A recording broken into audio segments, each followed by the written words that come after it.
लगान को तो लोग कहते थे कि अरे क्रिकेट विकेट है गाँव, मतलब लगान को तो कोई पूछता थोड़ी था। किसी इंडस्ट्री वाले को कॉन्फिडेंस नहीं था कि ऐसी फिल्म बना देगा और ऑस्कर में जाएगी। अमूमन डायरेक्टर क्या करते हैं, बुला के पहले बेइज्जत कर देते हैं। फिल्म देखिए यार, क्या करते हो यार, बात समझ रहे हैं? इसलिए कि कहीं पैसा ना ज्यादा मांग दे। कि इस इंडस्ट्री में कई ऐसे एक्टर हैं जिनके परफॉर्मेंस मोनोटोनस है, लेकिन वो बेस्ट एक्टर कहे जाते हैं। कमाल तो इस इंडस्ट्री का ये भी है कि जब राजकुमार संतोषी ने मुझे वो रोल ऑफर किया था आजाद का, तो मैंने मना कर दिया था। लोगों को आजकल लगने लगा है कि धीरे बोलना बहुत अच्छी एक्टिंग है। अंग्रेजी फिल्म देख देख के लोग धीरे बोलना सीख गए हैं। और आपके यहाँ क्या है? ओम भूर्भुवः स्वः तत्सवितुर्वरेण्यम। यक मेरी चंद्रकांता, तो रौद्र में अलग है यक, तो वीर में अलग है यक, भय में अलग है यक यक। कि राम और कृष्ण का रोल जिन जिन लोगों ने किया उनको याद रखना कोई बड़ी बात नहीं है। पहली बार किसी भी रामायण में रावण आज तक नहीं रोया है। हमारे रामायण में रावण रोया है। शिव जी ने ये डिक्लेयर किया है कि मेरा सबसे महान स्तोत्र कोई है तो वो रावण रचित शिव तांडव स्तोत्र है। ये हमारा इतिहास है, ये माइथोलॉजी नहीं है, त्रेता युग का इतिहास।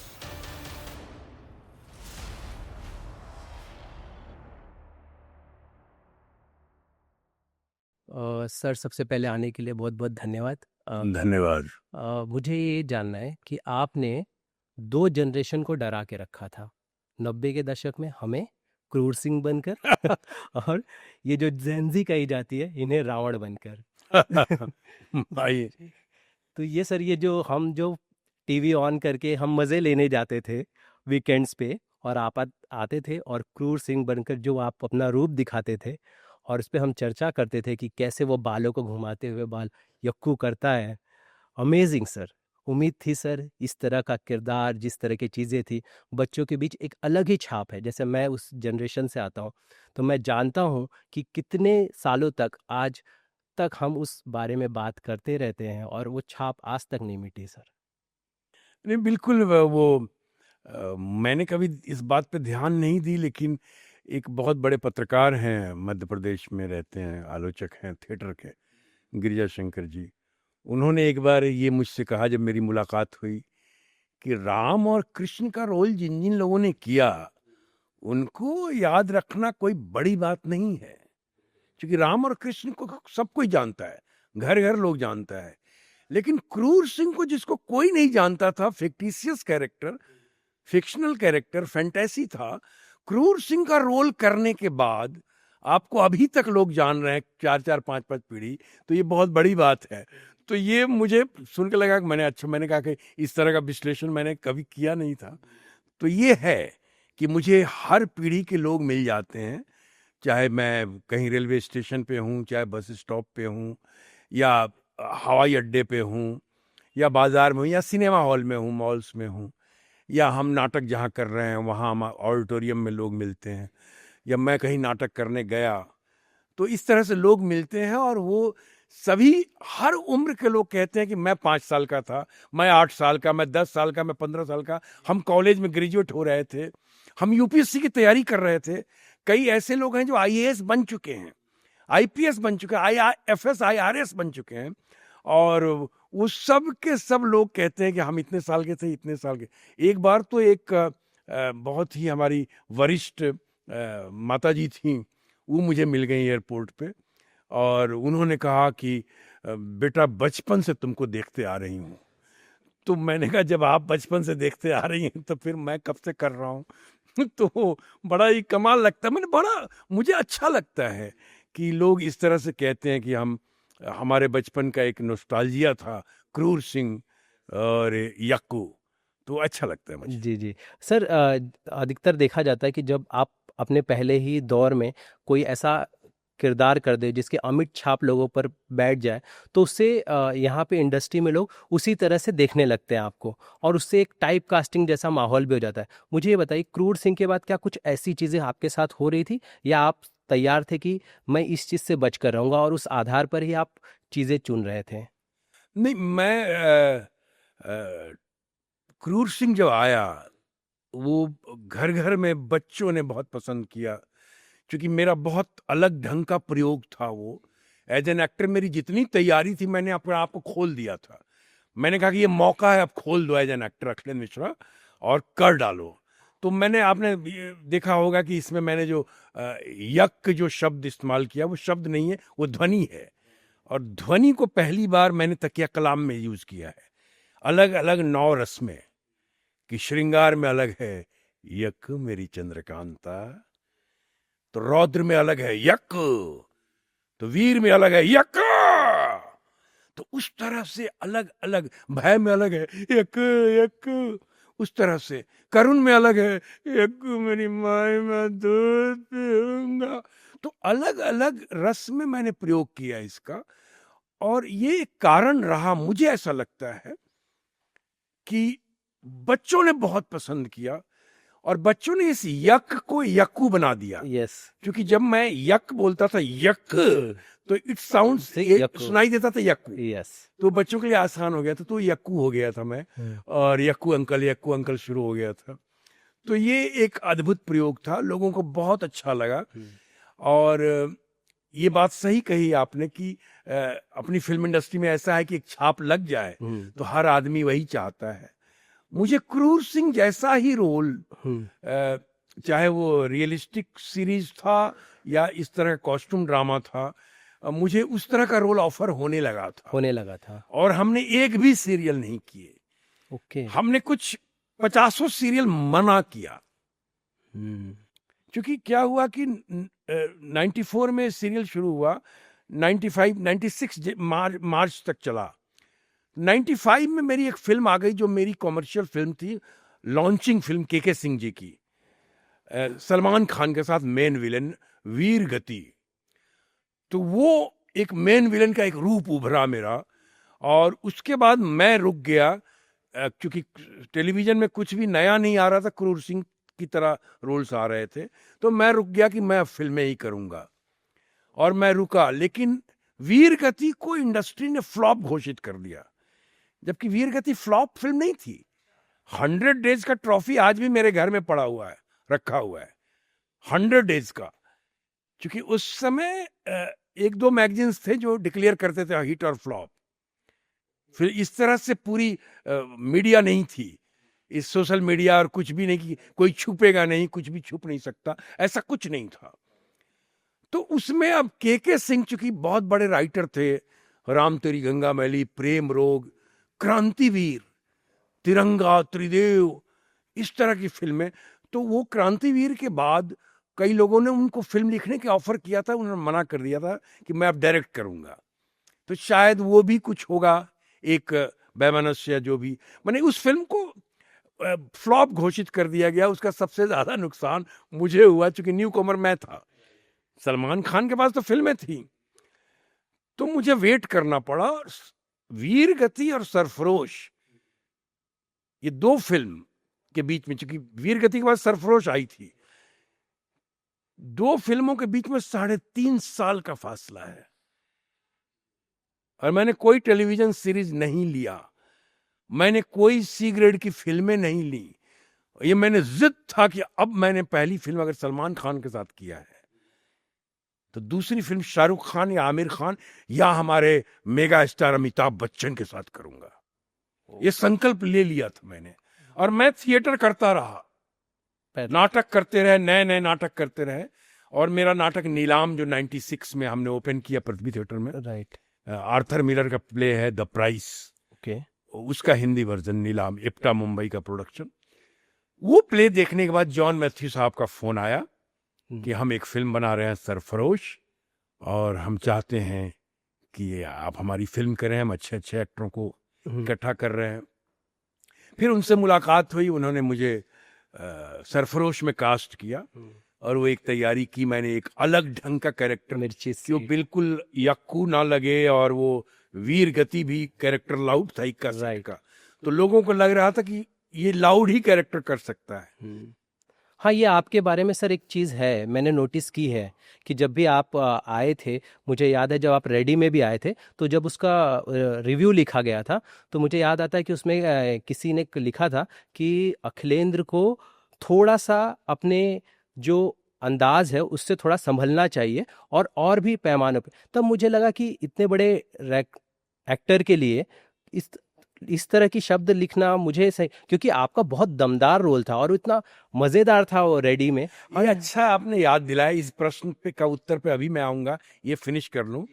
तो सरफरोश में मुझे 60 साल के बुढ़े का रोल मिला जो मिर्ची सेठ था। तो मिर्ची सेठ में मैं इससे ज्यादा आंखें नहीं खोली है मैंने कि मैं ऐसे नहीं करूंगा, मैं ऐसे करूंगा, क्योंकि ऐसे मैं कर चुका था क्रूर सिंह में, या और ऐसे कर चुका था वीर गति में। तो अब मैं इतना रखा था क्रूर सिंह में, एक अलग बॉडी लैंग्वेज, एक मोटा सा एक्स्ट्रा पेट लगाया था मैंने, अलग एक धोती वोती पहनता है वैसा एक सरूढ़ किस्म का एक वाइली उस तरह का एक विलन था वो। तो वो हमने सरफरोश की जो सुपर हिट हुई, फिर लोगों को लगा कि नहीं नहीं ये तो ऐसा भी रोल कर सकता है, कि सिर्फ लाउड नहीं कर सकता, ये अंडर भी कर सकता है। तो चूंकि कैरेक्टर का डिमांड था, देखिए अब मैं उस जो प्रश्न पूछा, जो बात याद दिलाई आपने, मैं उस पर आता हूं। क्या होता है कि लोगों को आजकल लगने लगा है कि धीरे बोलना बहुत अच्छी एक्टिंग है। अंग्रेजी फिल्म देख देख के लोग धीरे बोलना सीख गए हैं, एक्टरों को भी चाहते हैं धीरे बोले। देखिए अंग्रेजी का लिप मूवमेंट ये है, we are going, oh my God, oh she is very beautiful. तो जितना कम लिप कीजिएगा मूवमेंट, उतना अच्छा प्रोनाउंसिएशन होगा अंग्रेजी का। और आपके यहाँ क्या है, ओम भूर्भुवः स्वः तत्सवितुर्वरेण्यं भर्गो देवस्य धीमहि धियो यो नः प्रचोदयात्। ये आपका उच्चारण है।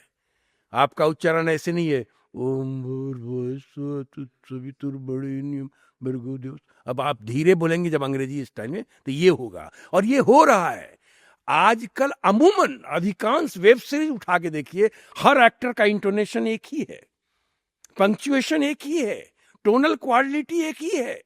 हर एक्टर, जिससे कैरेक्टर मर रहा है। कई एक्टर तो इतना धीरे बोलते हैं कि सुनाई नहीं देता, सामने वाले कैरेक्टर को सुनाई नहीं देता, वो रिप्लाई क्या करे। ऐसा है कि आप धीरे बोल रहे हैं, क्यों बोल रहे हैं? बोलना, आपका इंटोनेशन जो है, आपका जो टेम्पो जो है, आपका पंक्चुएशन जो है, आप किसी भी चीज को अंडरलाइन कर रहे हैं, उसका सिचुएशन क्या है, वो कैरेक्टर किस परिस्थिति में है, वो कैरेक्टर कहाँ का है, वो गरीब तबके का है, छोटे तबके का है, अनपढ़ गंवार है, या वो अमीर तबके का है, पढ़ा लिखा है, कोई बहुत बड़ा इंडस्ट्रियलिस्ट है। करेक्ट। तो जेस्चर आएगा, आइए बैठिए जी।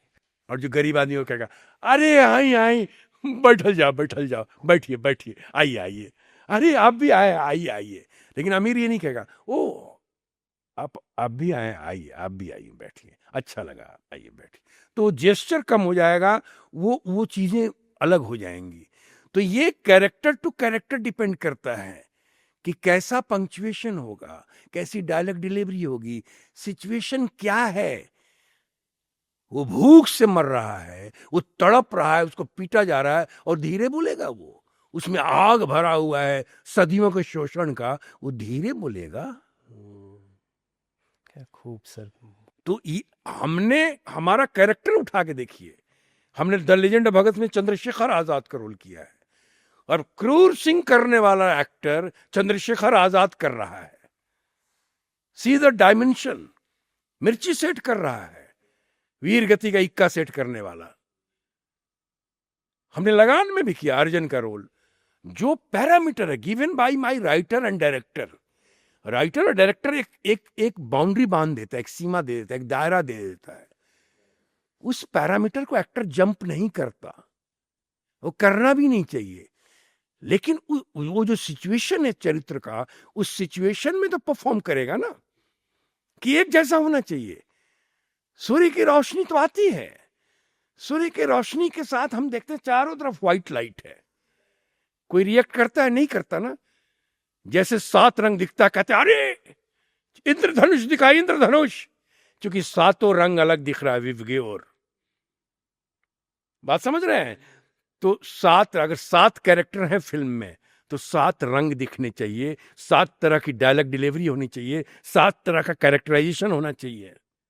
सर मुझे ये बताइए कि जब जिस तरह से अब नरेशन लोगों का चेंज हुआ है, और जैसे आपने बताया कि एक्टिंग को लेके लोगों की समझ ये हो चुकी है कि जो जितना धीरे बोलेगा, इस तरह के अल्फाज यूज़ करेगा, वो बेटर एक्टर कहलाएगा, और एक जो अपने आप को पूरी तरह से झोंक रहा है और लाउड है, तो उसको एक तरह से ढाल दिया जाता है। तो सर इसके आपके ऊपर कोई परिणाम हुए आपको? जैसे मैंने कहा कि नेगेटिव रिव्यू, जैसे एक लाइन में लिखा गया कि उन्हें थोड़ा सा लाउड नहीं होना चाहिए, वो एक तरह की लाउडनेस हमें दिखाई देती, तो उसके कुछ आप पे परिणाम हुए एज अ एक्टर? क्या वो चीज़ें साइड आपके नेगेटिव गई, कुछ ऐसा हुआ आपको? नहीं नहीं नहीं, मैंने अलग अलग कैरेक्टर बताया ना। मैंने क्रूर सिंह किया, मैंने इक्का सेठ किया वीर गति में, मैंने सरफरोश में फिर मिर्ची सेठ किया, फिर लगान में अर्जन लोहार किया। अब अर्जन में मैं छाती तो नहीं पीट रहा था ना, हमें गुस्सा होना था सिर्फ, तो वो गुस्सा ही था, वो एक्सप्रेशन था गुस्से का कि अंग्रेज गाली दे रहा है। अंग्रेज गाली देगा, आप क्या ऐसा रहेंगे, मुस्कुराते रहेंगे? आपके दिमाग को वो पूरा खौलता हुआ दिखनी चाहिए ना। आप अंदर कितना खौल रहे हैं, वो आपकी आंखों में वो खौलता हुआ दिखना चाहिए। हमने वो दिखाया है, हम ना, मेरे चेहरे में वो चीज, वो एक्सप्रेशन है। अब कोई कहे कि ये तो लाउड है, तो मैं क्या कह सकता हूं उसकी समझ पे? अगर चंद्रशेखर आजाद किया तो देख लीजिए कि किस तरह का चरित्र है, किस तरह से निभाया है, और लोगों ने पसंद किया। मुझे एज एन एक्टर बहुत कभी कभी बड़ा ही गुमान होता है कि लोगों को अप्रिशिएट कर रहे हैं। मैंने चंद्रशेखर आजाद की भूमिका की है, हमारे देश के रियल नायक हैं वो। जबकि जबकि जब राजकुमार संतोषी ने मुझे वो रोल ऑफर किया था आजाद का, तो मैंने मना कर दिया था। मेरी ईमानदारी थी कि सर मैं नहीं लगूंगा आजाद, मैं नहीं लगूंगा, देश की जनता मुझे माफ नहीं करेगी। ये ओरिजिनल हीरो हैं हमारे भारतवर्ष के, मैं अगर थोड़ा भी गड़बड़ कर दिया तो लोग मुझे माफ नहीं करेंगे, हमारे भारतवासी। उन्होंने कहा ऐसा क्यों सोच रहे हैं? उनका एक सेंटेंस था जो अंग्रेजी में आज भी याद है, you are the nearest to Chandrashekhar Azad among all those actor to whom I met.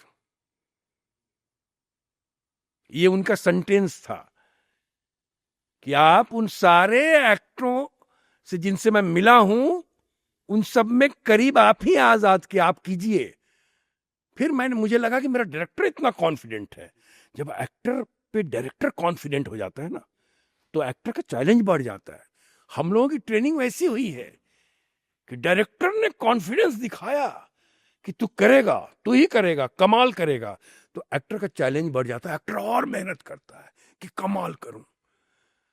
मैंने आजाद की पूरी लिटरेचर पढ़ी, पूरा जीवनी, तरह तरह की किताब। मैंने पीयूष मिश्रा से लिया, मैंने सुशांत सिंह से लिया, मैंने इससे लिया जो सुखदेव का रोल किया था, सबसे लेके, और भी किताबें लखनऊ से मंगवाई। मैंने वो करके मैंने पूरा पढ़ता था, मैं रात को रोता था पढ़ पढ़ के कि ऐसे लोग हुए हैं जो जिन्होंने देश के लिए बलिदान दिया है, स्वतंत्रता के लिए, जो 25 साल की उम्र में शहीद हो गए, अपना बलिदान दे दिया देश के लिए। और मैं उनकी तरह धोती को लुंगी की तरह बांधता था घर में। घर के जब मैं तैयारी कर रहा था, मैं दरी पे सोता था, बिस्तर पे नहीं सोता था। मैंने 20 किलो वजन चढ़ाया था, जिम जाके 2 घंटे रोज एक्सरसाइज करता था कि आजाद दिखने के लिए, क्योंकि वो एक पहलवान थे। वो भगत सिंह, सुखदेव, राजगुरु, रोशन सिंह, फर्नी सबको कुश्ती लड़वाते थे, सारे क्रांतिकारियों के लाइन से कि कुश्ती लड़ो। यस, क्रांतिकारियों का भी स्वस्थ रहना जरूरी है, सेहत अच्छी होनी चाहिए। तो उसमें के थे।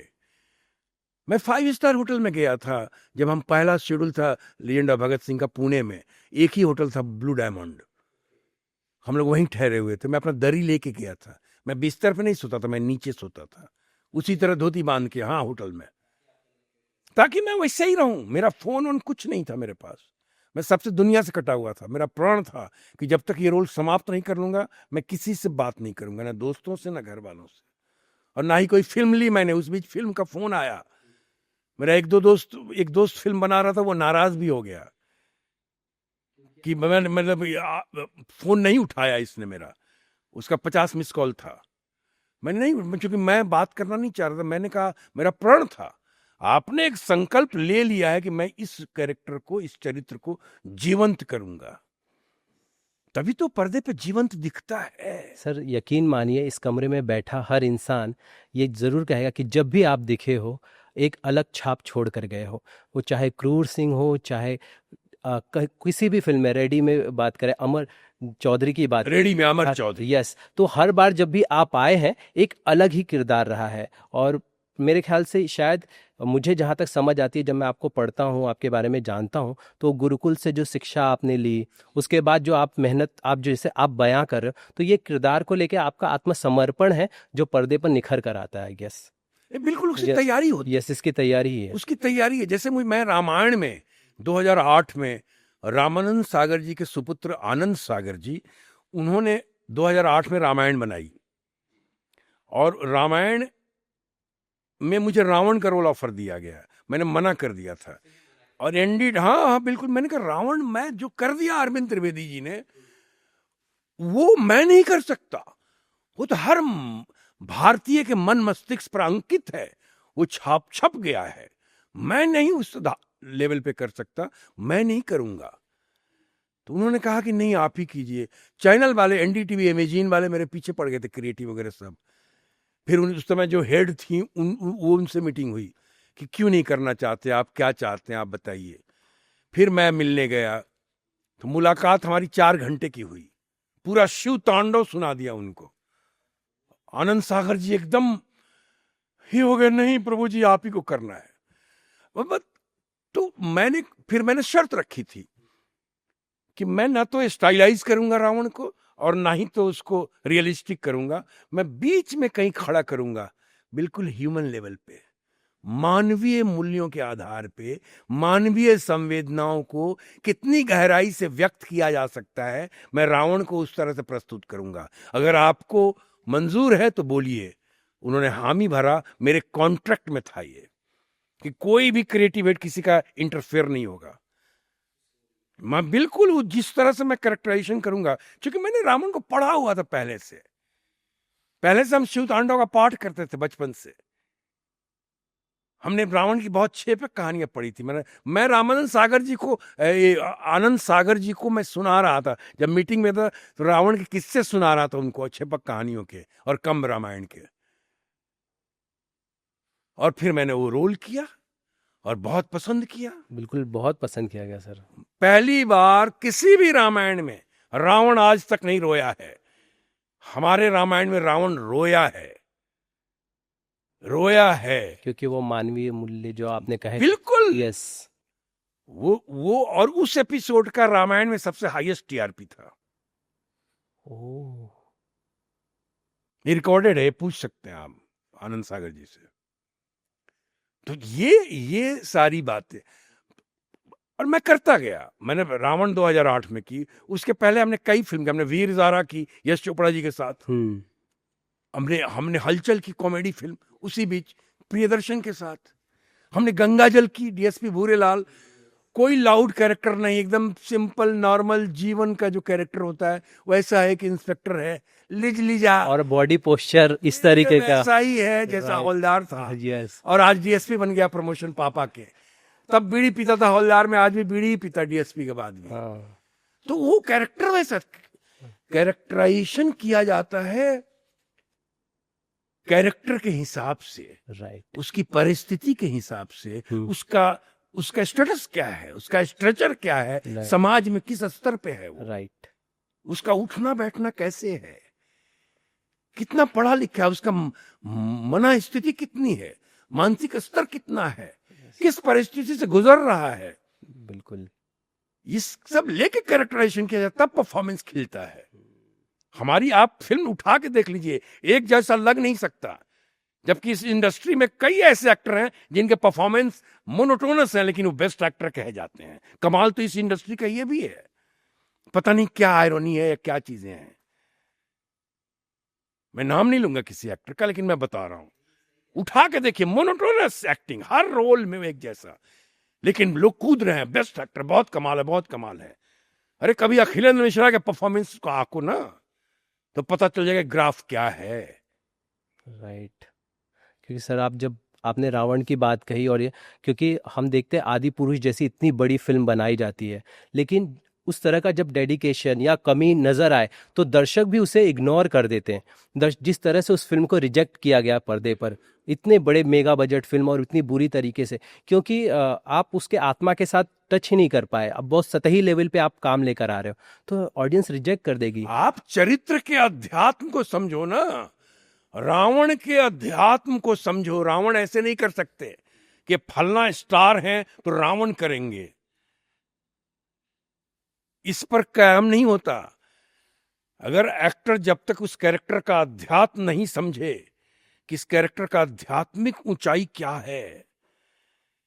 इसने शिव तांडव स्तोत्र लिखा है, जडाडवी गलज्वल प्रवाह पावित स्थले गलैव लंबे लंबिताम भुजंग तुंग मालिकाम डमट डमट डमट डमन निनाद वड्डमर्वयम चकार चंड तांडवम तनु तुनः शिवः शिवम। ओम नमः शिवाय। क्या बात है सर। आप जब तक उस अध्यात्म को नहीं समझेंगे, हम्म। कोई भी रोल कर रहा है, कोई भी रामायण में कोई भी रोल कर रहा है, एक बार केवल ओम करवा के देख लीजिए उससे, क्या ओम ढंग से कर पाता है? पता चल जाएगा उसके अध्यात्म की गहराई की। ऐसे थोड़ी कहा जाता है बड़ा लाउड किया है, इसने ऐसा कर दिया।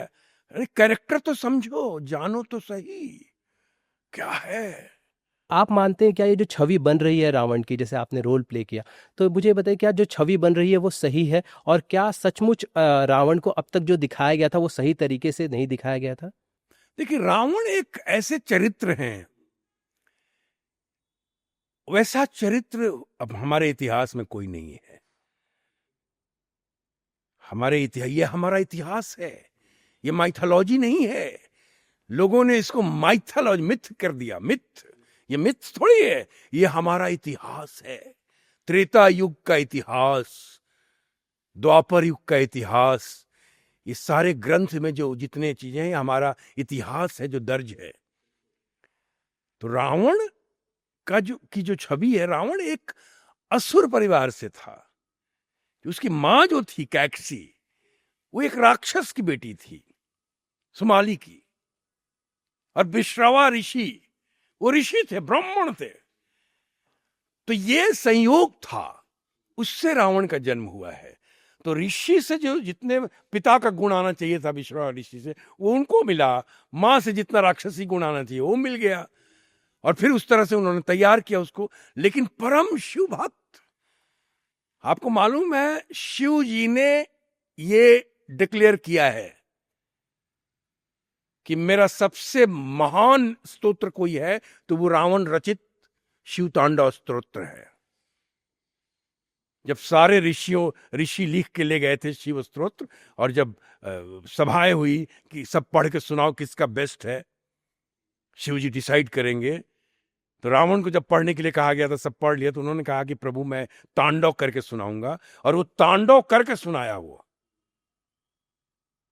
तो सब ऋषियों ने कहा तांडव कर रहा है, उसको सुनाने के लिए कहा गया, तांडव करके सुनाया। और शिव जी ने कहा कि ये मेरा सबसे प्रिय भक्त है और इसने कमाल लिखा है, ये सर्वप्रथम है, सर्वश्रेष्ठ है, शिव तांडव स्तोत्र। ऐसे थोड़ी है। शिव तांडव स्तोत्र क्या है? शिव तांडव स्तोत्र कोड है, इस यूनिवर्स का कोड है। इस यूनिवर्स को अगर डिकोड करना है आपको, तो शिव तांडव स्तोत्र पढ़िए शुद्ध उच्चारण के साथ।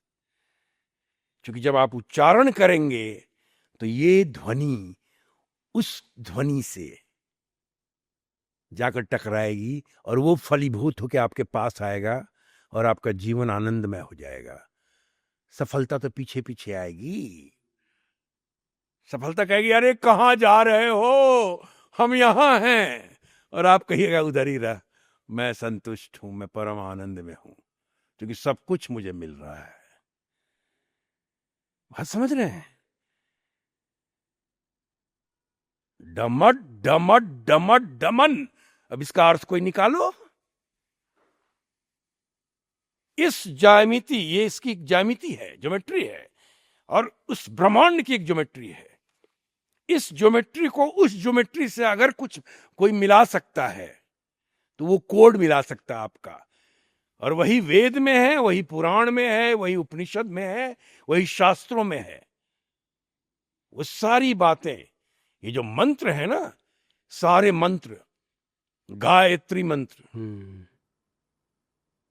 यस सर, महामृत्युंजय मंत्र, भगवान शिव के मंत्र, मां दुर्गे के मंत्र, ये सब क्या है?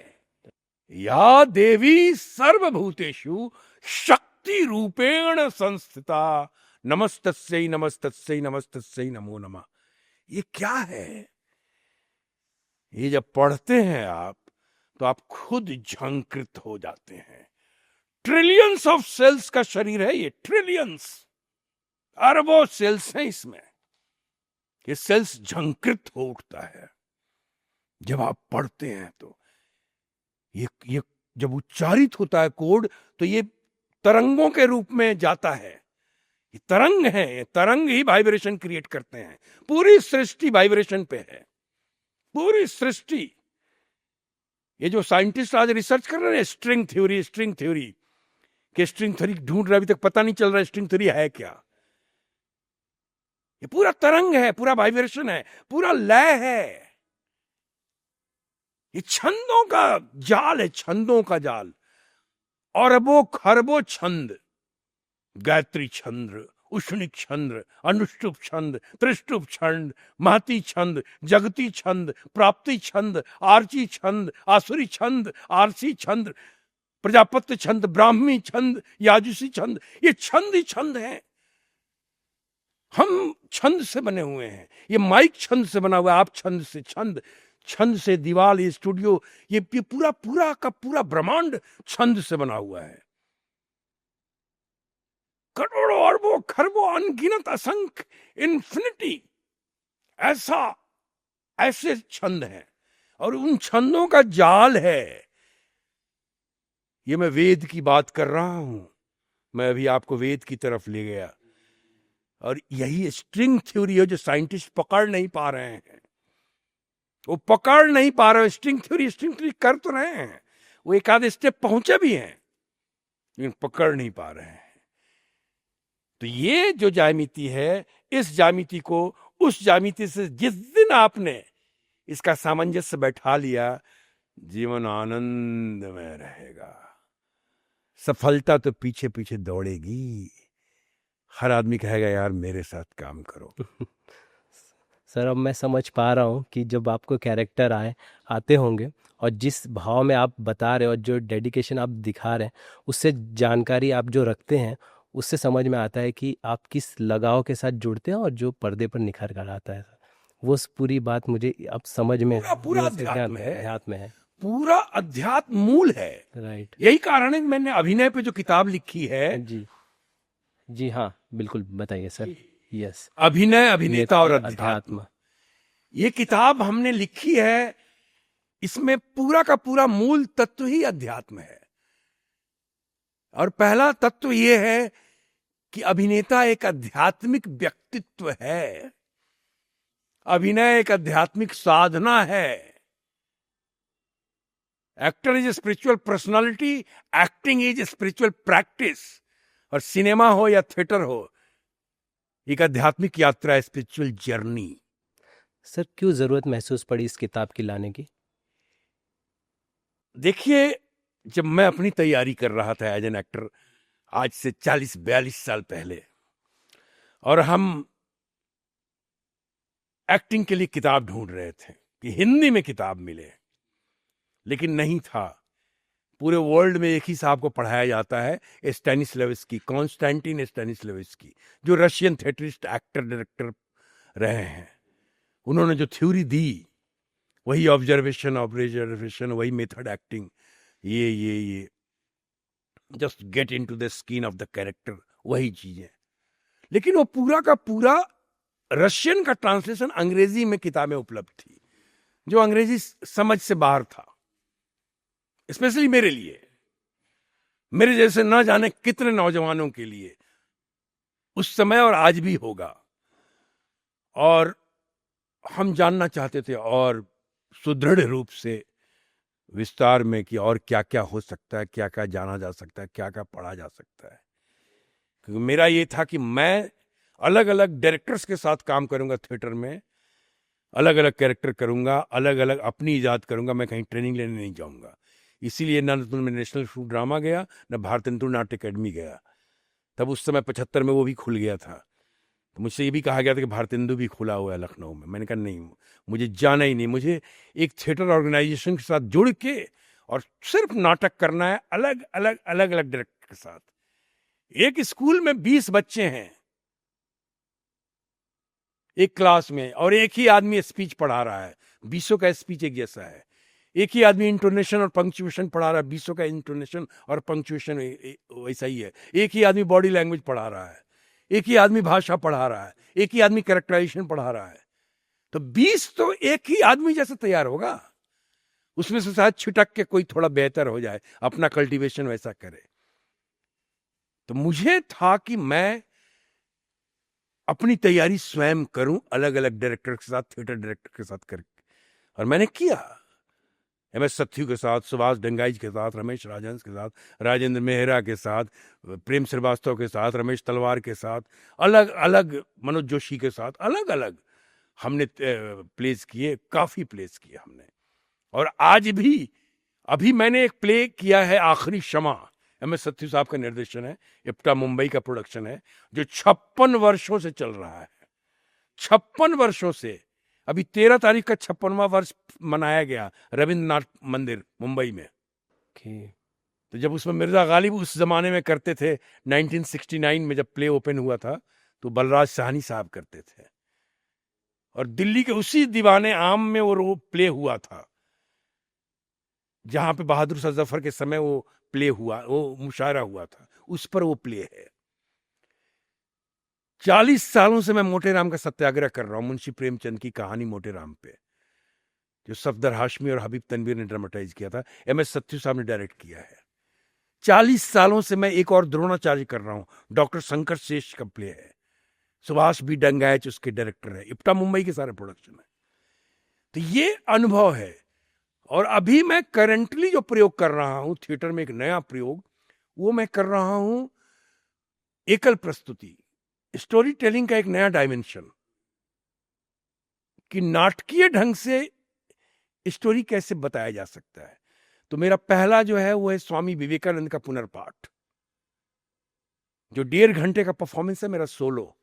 विवेकानंद जी के प्रसंग सुनाता हूं 1.5 घंटे तक, बिना रुके, कोई इंटरवल नहीं, स्वामी विवेकानंद का पुनर्पाठ। और दूसरा करता हूं श्री राम की प्रतंचा। श्री राम की प्रतंचा, रामायण के बारे में या राम के बारे में कई ऐसे प्रसंग हैं लोगों को मालूम नहीं है, लोगों को मोटे मोटे मोटे मोटे प्रमुख प्रसंग मालूम है। मैं वैसे प्रसंग को नाटकीय ढंग से प्रस्तुत करता हूं। वाल्मीकि रामायण तो आधार है, रामचरितमानस है, कंभ रामायण है, अध्यात्म रामायण है, 6 पक कहानियां हैं, यहां सबसे उठाया मैंने वो सारे प्रसंग, और एकदम सफल पूर्वक मैं करते जा रहा हूं। तो ये दोनों का नाटककार मैं ही हूं, और दोनों का निर्देशक मैं हूं, दोनों को परफॉर्म मैं ही करता हूं। श्री राम की प्रतंचा तो 1.25 घंटे का, 1 घंटा 45 मिनट। वाला सर। सर मुझे ये बताइए कि जैसे आप इस किताब के बारे में बात कर रहे थे, ये किताब जैसे कोई अगर नया एक्टर है जो बनना चाहता है या जो इस फील्ड में एक्टिव है, किस तरह से उसे मदद करेगी, क्या कुछ है अगर आप बता पाए? देखिए, ये वो किताब है, अभिनय, अभिनेता और अध्यात्म की एक मार्ग जरूर दिखाएगी। अब जो अभिनेता बन रहे हैं या बनना चाहते हैं, या जो बने हुए भी हैं और अंधकार में है, पता नहीं है, सिर्फ डायलॉग बोलना ही अभिनय समझते हैं, कि लाइंस बोल दिया वो अभिनय है, लाइंस बोलना अभिनय नहीं है। Audience don't want to hear the dialect, they want to see what is going on behind the dialogue.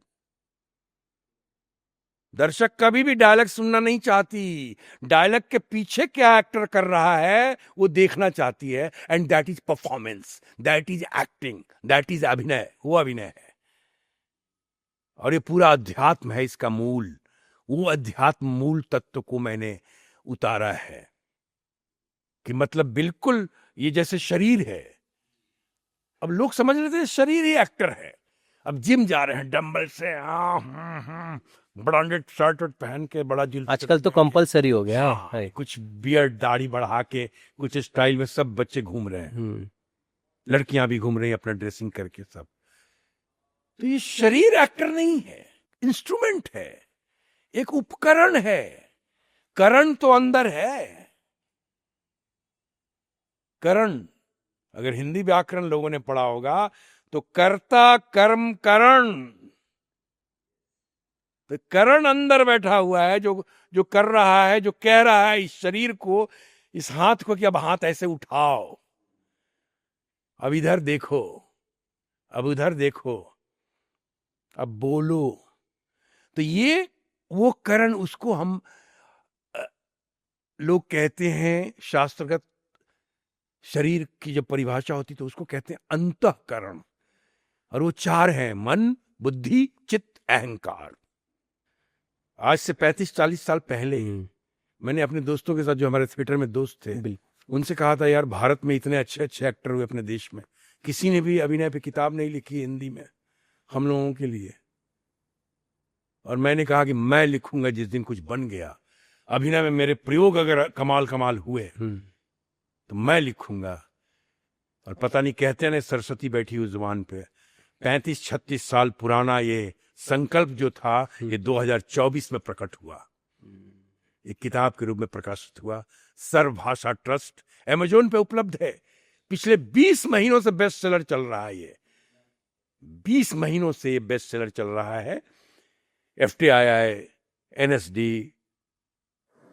Bharat नाट्य अकेडमी, मध्य प्रदेश नाट्य विद्यालय, बुंदेलखंड विश्वविद्यालय, कुरुक्षेत्र विश्वविद्यालय, दिल्ली विश्वविद्यालय, लखनऊ विश्वविद्यालय, पुणे विश्वविद्यालय, कई कॉलेजेस, कई नाट्य संस्थाएं देश भर में, इस पर सत्र हो चुका है। मास्टर क्लास ले चुका हूं 3-3 घंटे का, 3-3 घंटे का। और बच्चों को ये समझ में आ रहा है कि ये सिंपल क्या लिखा हुआ है, एकदम सरल भाषा में, हिंदी में। तो इसलिए किताब है। सर, जैसे आपने इस बातचीत में एक चीज़ कही कि अब अभिनय से रंग जो है वो सफ़ेद हो गया है, एक तरह का हो गया है, और बाकी जो रंग है वो गायब होते चले जा रहे हैं। इंद्रधनुष जैसी जो रंग है अब दिखते नहीं है फिल्मों में। बहुत सही बात कही आपने। फिल्मों में देखिए ना, आप चरित्रों को देखिए, चलिए अभिनय भी हटा देते हैं, चरित्रों को देखिए ना। विलन्स, कहां गब्बर, कहां जब्बर, कहां मुगैम्बो, कहां लॉयन है। यहां तक कि वीर गति में मेरा कैरेक्टर था इक्का सेठ का। तो ये जो कैरेक्टर्स थे, ये जो विलेन्स थे, वो विलेन आना बंद हो गया। उस तरह के विलेन के कैरेक्टर लिखने बंद हो गए, और लिखे भी जा रहे हैं तो अब एक्टर नहीं ढूंढे जा रहे हैं उस रोल को करने के लिए। पहले एक्टर ढूंढा जाता था। जब जोशीले फिल्म, शोले के बाद जोशीली फिल्म जब सलीम जावेद ने लिखा, शेखर कपूर साहब डायरेक्ट कर रहे थे, और विलन था उसमें योगी ठाकुर, तो ढूंढा जा रहा था कौन एक्टर करेगा। जैसे अमजद खान को इंट्रोड्यूस किया गया, वैसा कोई फिर से एक्टर लाएंगे और फिर से इतिहास क्रिएट करेंगे। बहुत सीनियर राजेश विवेक NSD रेपर्टरी में काम करते थे, वहां पे दिल्ली से उनको बुलाया गया और उनको योगी ठाकुर का रोल दिया गया। पूरी दाढ़ी मूछ सब बढ़ा लिया उन्होंने, बाल उस रोल के लिए ढूंढा गया। खैर किसी कारणों से फिल्म रुक गई आधे में, फिर कंप्लीट हुई 10 साल के बाद, फिर सारी चीजें हुई फिल्म के साथ। वो एक बैड लक था, और राजेश जी को जितना फायदा होना चाहिए नहीं हो पाया। बाद में खैर इंडस्ट्री ने स्केल किया उनको, और लगान से वापसी हुई उनकी बहुत जबरदस्त रूप से। गुरन बाबा जो बने हुए हैं हमारे लगान टीम में। तो एक्टर ढूंढा जाता था। के सिंह को विलेन इंट्रोड्यूस करना था वीर गति में, और उन्होंने सुरेंद्र पाल जी को कहा था। सुरेंद्र पाल जी मुझे लेके गए थे, तो वीर गति में मुझे लॉन्च किया गया इक्का सेठ के रूप में, सलमान खान के अपोजिट, जबकि उनके खुद की पहली फिल्म थी as a director, as a writer बड़ी बड़ी फिल्म कर चुके थे वो। तो ये होता है। तो मुझे बताइए कि सेट पर जब आप लोग थे, आपका पहला था, किस तरह का माहौल था? कुछ अगर कोई मेमोरीज अगर आप शेयर कर सके उस दौर की। वीर गति का तो चूंकि मेरे लिए पहली कॉमर्शियल फिल्म थी, बड़ी फिल्म, और मैं मेन विलन था, तो और के सिंह जी की फिल्म थी वो, प्रोड्यूसर बाबू भाई बॉम्बिनो थे और के सिंह दोनों थे। तो वो मुझे बड़ा ही आनंद आता था, क्योंकि मैंने कैरेक्टर को तैयार किया था वैसे, उसका कैरेक्टराइजेशन वैसे किया था मैंने, और वो रोल मुझे दे दिया उन्होंने, के सिंह जी ने। लेकिन देने के बाद वो हर रात मुझे फ़ोन करते थे। रात को मैंने नया नया फ़ोन लगवाया था घर में, उन दिनों फ़ोन स्टूडियो मिलता नहीं था घर पे, 15,000 रुपये लगते थे, वो भी अप्रोच करने के बाद, कुछ ना कुछ सोर्स लगाने के बाद, लैंडलाइन। नहीं तो पान की दुकान पे, पीसीओ पे, किराने वाले के यहाँ हम लोग का मैसेज आता था, तो 1 रुपया मैसेज रिसीव करने का लेता था, जबकि कॉल करने का भी 1 ही रुपया था। तो इस तरह की चीज़ें थी। तो मैंने फ़ोन लगाया था, और उन्होंने रोज़ रात को फ़ोन करते थे कि आपने क्या सोचा कैरेक्टर के बारे में, इसके बारे में सोचिए और बताइए मुझे। ओके। और मैं हर बार कहता था मैंने कुछ सोचा नहीं, अभी मैं सोच रहा हूँ। कहा सोचिए सोचिए अखिलेंद्र बाबू, सोचिए, भगवान उनकी आत्मा को शांति दे, अब तो नहीं रहे वो। के सिंह जी एक्सीलेंट, क्या राइटर, क्या माइंड था उनका, तो क्या लिखते थे वो। तो उन्होंने मुझसे कहा कि इस पे सोच के बताइए मुझे क्या क्या हो सकता है, क्या क्या। मैंने तो रोल लिख दिया है, आपको करना है। तो मेरा दिमाग ही नहीं चलेगी, मैंने क्या सोचूं मैं। मेरी चंद्रकांता की शूटिंग भी चल रही थी, और एक रात मैंने उनको सुनाया कि सर एक कसाई है, रोज बकरे काटता है, वो रोज बकरे काटता है। रात को बकरे काटने को खून चढ़ा हुआ उसके दिमाग पे, जब वो 50 बकरे काट चुका होगा, 25 बकरे काट चुका होगा दिन भर में, शराब पी के अपनी पत्नी के पास जाता है, हम बिस्तर होता है। उस दिन पत्नी उसकी गर्भ धारण करती है। 9 महीने के बाद जब बच्चा पैदा होता है, वो बच्चा वो मिमियाने की आवाज रोज सुनता है जब बकरा कटता है तो। और बच्चा एक दिन माओ चल रहा है और बाहर खून बह रहा है उसके घर के, उस खून को ही चख लेता है वो। मैंने कहा वहां से अब ये फिल्म में रोल शुरू होगा, ये है इक्का सेठ, वही खून चढ़ा हुआ है, वही खून चखा हुआ है, और वही मिमियाने की आवाज। इसलिए तब बकरे उसके पिता काटते थे, आज इस आदमी काटता है। ओके, क्या डिटेलिंग थी सर। ये हमने डिटेलिंग करके उनको जब सुनाया, तो उन्होंने कहा कल बात करता हूं आपसे। फिर नेक्स्ट डे फिर फोन आया। मैंने कहा कि सर 6-7 साल का हो गया वो। कहा क्या? मैंने कहा हाँ, वो 6-7 साल का जब था, एक दिन ग्राहक आ गया। अब ग्राहक को वापस कैसे जाने दे, पिताजी घर पे नहीं है उसके। उसने बकरे को पकड़ा और एक ही कट में कटा काटा, छील छाल के मांस बेचा, और बेच के माँ को लाके पैसा दे दिया, ये लो। और माँ उसको देखते रह गई। मैंने कहा जिस कॉन्फिडेंस से उसने बकरे काटा था, उसी कॉन्फिडेंस से आज आदमी काटता है। तो ये कैरेक्टराइजेशन का ये मूल है। किसी कैरेक्टर पे काम करने के लिए उसके मूल को समझना पड़ेगा कि उसकी मानसिकता क्या थी, मन स्थिति क्या थी, क्यों थी, किस परिस्थिति में जन्म लिया, कहां जन्म लिया, माँ बाप कौन थे, पढ़ा लिखा कि नहीं पढ़ा लिखा, बचपन कैसे गया, मिट्टी चखा या खून चखा। माओ चल के बच्चे मिट्टी खाते हैं, खून चख रहा था।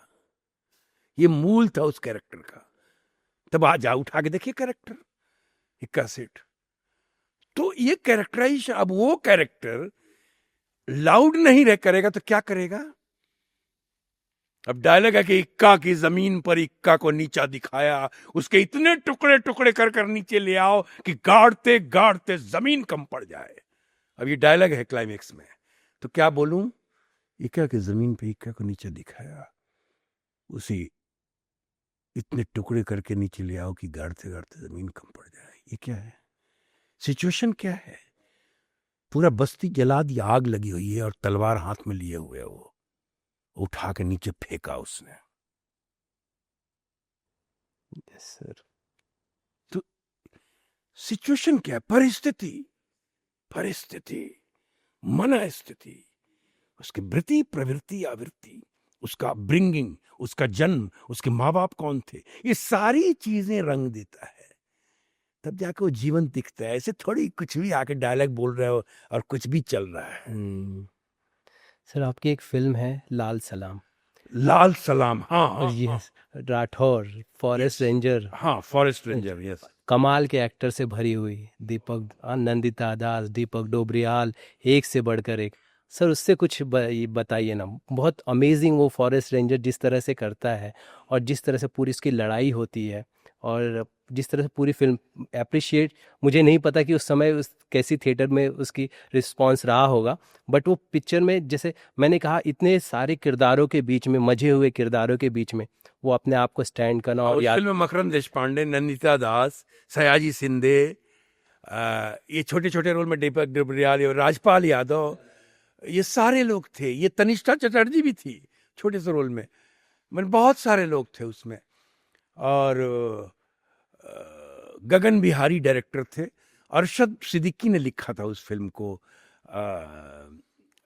और उसके वो एसोसिएट भी थे, और उन्हीं की पूरी कास्टिंग की हुई थी। और विजय राज भी थे उसमें, विजय राज भी थे, विजय राज भी यस। थे।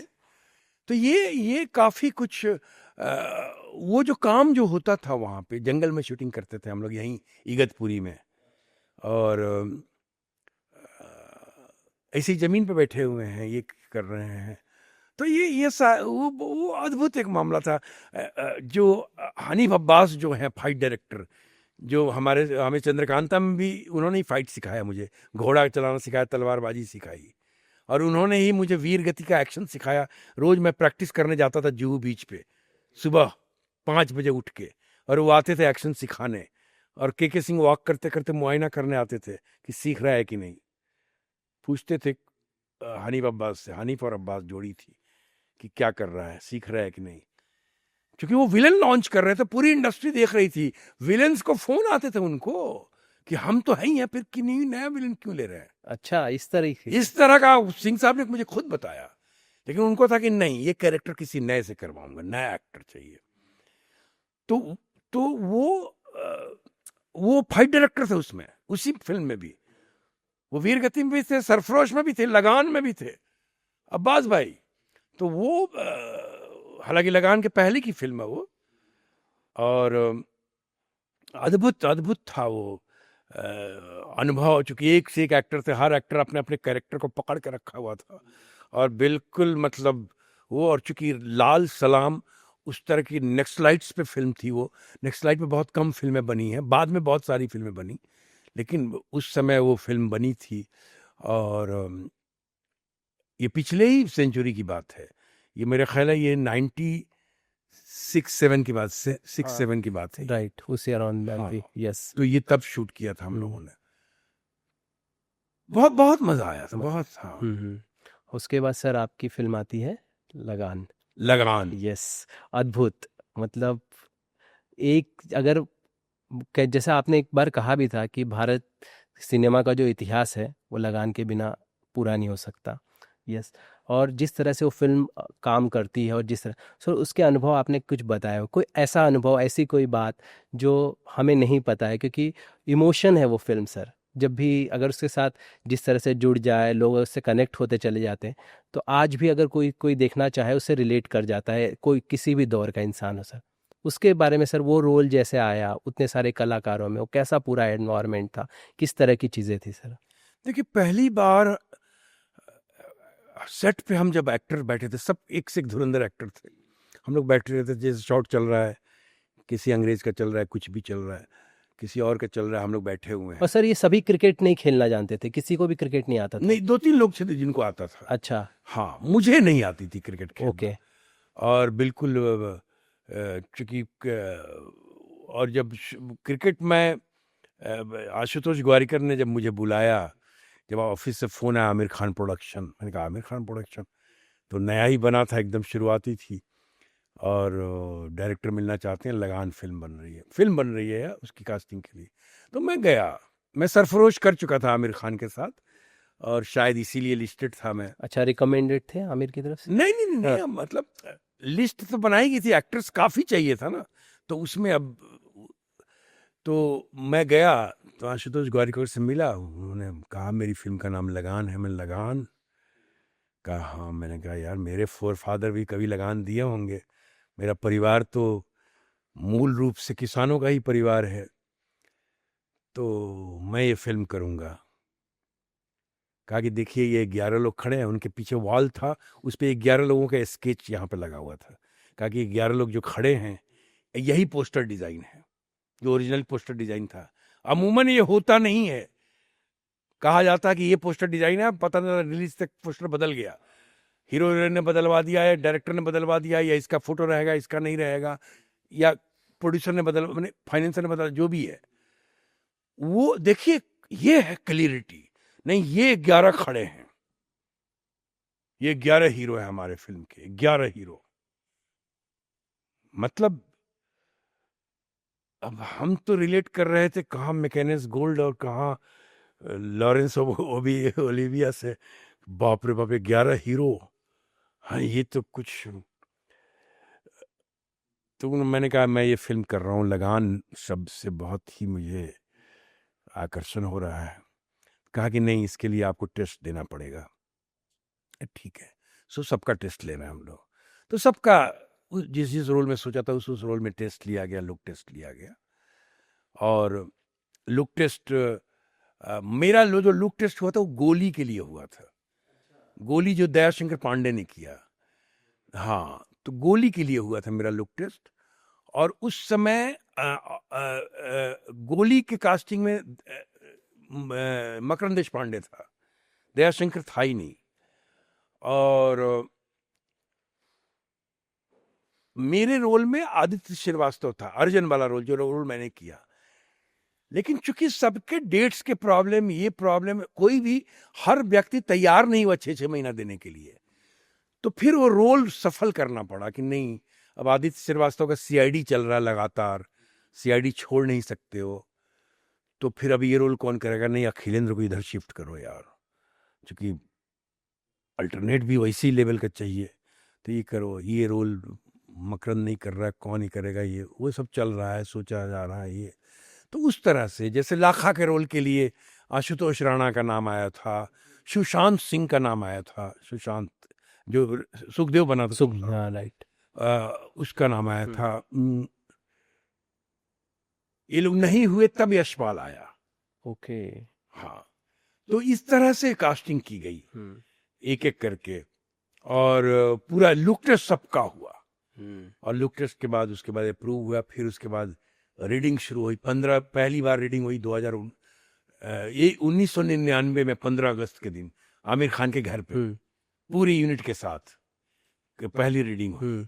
और वो रीडिंग जब हुई, तो रीडिंग, तो वहाँ कास्टिंग अनाउंस हुआ, और सब अपने अपने रोल में तैयार हो गए। उस दिन स्क्रिप्ट मिला सबको, बाइंडेड स्क्रिप्ट, और स्क्रिप्ट ले लेके गए हम लोग। ये सबसे कमाल बात मैं उस फिल्म का बताना चाहता हूँ कि आशुतोष गोवारिकर एक ऐसे डायरेक्टर रहे हैं जो कि हमेशा ओपन रहते थे सजेशन को वेलकम करने के लिए। अच्छा, कि सजेस्ट, गिव द सजेशन, जो भी दिमाग में आपके आता है आप बोलिए, बताइए क्या चाहते हैं। हाँ, अच्छा, ये ऐसा क्यों? तो आशुतोष गोवारिकर को आमिर खान ने फ्री हैंड छोड़ा हुआ था कि this is your film, the way you visualise your film, you make like that, whatever facility you need I will provide it. कल को ये कहने के लिए नहीं होगा कि मेरे को ये नहीं मिला, ये नहीं मिला, इसलिए फिल्म अच्छी नहीं बनी। तुमको जो चाहिए बोलना, जो तुमने सुनाया है मुझे स्क्रिप्ट, जो लिखा है तुमने, वैसी ही फिल्म बननी चाहिए। हर रात शूटिंग के बाद हर रात दोनों की मीटिंग होती थी, और जब पार्ट वे होते थे आमिर खान का एक ही डायलॉग होता था कि आंसू, जैसे सोचा है वैसी फिल्म बनाना, जो चाहिए बोलना, वो सब दूंगा, लेकिन फिल्म वैसी ही बनाना जैसा तुमने सोचा है, विजुलाइज किया है। कल को कहने के लिए ये नहीं। हर रात ये बात आमिर खान बोलते थे। सर जैसा आपने कहा, आप लोगों ने बताया कि क्रिकेट के कुछ लोग ही जानते थे, आप लोग उतने खेल से परिचित नहीं थे, खेल क्योंकि खेलना था, तो कोई किसी के सहारा लिए गए थे, कोई क्रिकेटर आया था, किसी तरह से हेल्प ली गई थी कि आप लोगों को आकर कुछ बारीकियां सिखा सके, इस तरह की चीज़ें थी या नहीं नहीं, कि कुछ ऐसे? क्रिकेट जो खेलना जानता था वो जानता था, जो ना जानता था जानता था।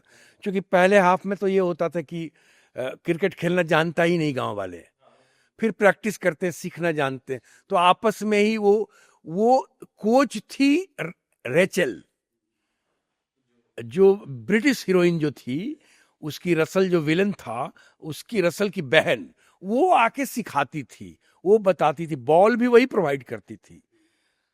नहीं तो बॉल तो हम लोग कपड़े का बांध के खेल रहे थे, हम लोगों ने अपना फट्टा का बनाया हुआ था बैट, उस तरह से। और प्लस क्या है कि वीकेंड में छुट्टियां होती थी, रोज शूटिंग नहीं होती, सैटरडे संडे छुट्टी होती थी। हाँ, संडे तो एकदम गैम, चूंकि हॉलीवुड कॉन्स्टिट्यूशन में फिल्म बनी है, क्योंकि ब्रिटिशर्स थे ना, तो आप उस कॉन्स्टिट्यूशन ब्रेक नहीं कर सकते, क्योंकि इंटरनेशनल स्टैंडर्ड को ये किया गया था। भारत की एकमात्र फिल्म है जो इंटरनेशनल स्टैंडर्ड को फॉलो किया है। लगान ऐसी वैसी फिल्म नहीं है। लगान is the highest one scheduled film in the world. 6 month, Lawrence of Olivia 9 month का शेड्यूल था, लेकिन 2 बार ब्रेक हुआ था, लेकिन लगान ब्रेक नहीं हुआ था, वन स्ट्रेच।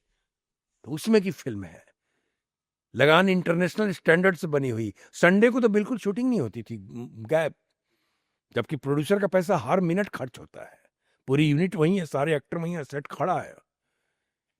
तो ये एक ये था, और प्रोडक्शन का जो इंतजामात था वो अपने आप में कमाल था। तो छुट्टियों में, छुट्टी के दिनों में मैच होता था, मैच खेलते थे, तो उसमें पॉलिशिंग हो जाता था। मैच जब हुआ कि अब क्रिकेट सीखना है, तो ये, मैं क्रिकेट खेलना बिल्कुल नहीं जानता था, मैं मैच में भी नहीं खेलता था। सर मैच भी वो ऐसे होते थे, ब्रिटिश और आप लोगों क्या होते थे, या वैसा ही खेलते? वैसा भी होता था, ओके। वैसा भी होता था, वैसा मिक्स भी होता था। हम्म। तो मैं बिल्कुल नहीं जानता था, मैं ऐसा एक प्लेयर था जो कि सचमुच क्रिकेट खेलना नहीं जानता, क्योंकि बचपन में मुझे बॉल लग गया था, ओके। खेलना शुरू किया था बहुत जोर से, तो मैं डर गया था। तो बॉल आता था मैं भाग जाता था, यहाँ भी वही होता था, बॉल आता था मैं भाग जाता था, राइट। मैं क्लिक नहीं करता था। फिर पता चला कि थोड़ा सा नजदीक लाया गया बॉलर को, फिर बॉलिंग में कनेक्ट नहीं कर पाता था। ओके। फिर वो कनेक्ट नहीं पड़ा, डायरेक्टर कहते भी थे, अरे अर्जन को बोलो, करेक्टिंग नाम अर्जन, अर्जन को बोलो एक बॉल तो कनेक्ट कर दे। आशुतोष माइक पर बोल रहा है अपने असिस्टेंटों को, एक बॉल कनेक्ट कर दे, क्या कर रहा है। तो बॉल फिर एकदम करीब से लाया गया, करीब से बॉल को फेंका गया ऐसे, अच्छा। और मैं वो मारता था। उसके बाद ये हुआ कि नहीं, अब सिर्फ यही रखो, सिर्फ एक्सप्रेशन चाहिए अखिल मिश्रा का, अर्जन का, और सिर्फ बैट घुमाता था मैं। ओके, तो इस तरह से पूरी शूटिंग। तो लेकिन आपको दिखाई देगा कि क्रिकेट खेल रहे हैं, राइट। ओनली एक्सप्रेशन वो है, उसका डायलॉग, वो सारी चीजें। सिनेमा अपने आप में कमाल विधा है, राइट। पता थोड़ी चलता है। पूरा चीटिंग मेथड है, पूरा चोरी चमाटी वाला मेथड है ये सिनेमा। तो सिनेमा बहुत अद्भुत मीडिया है, अद्भुत विधा है, और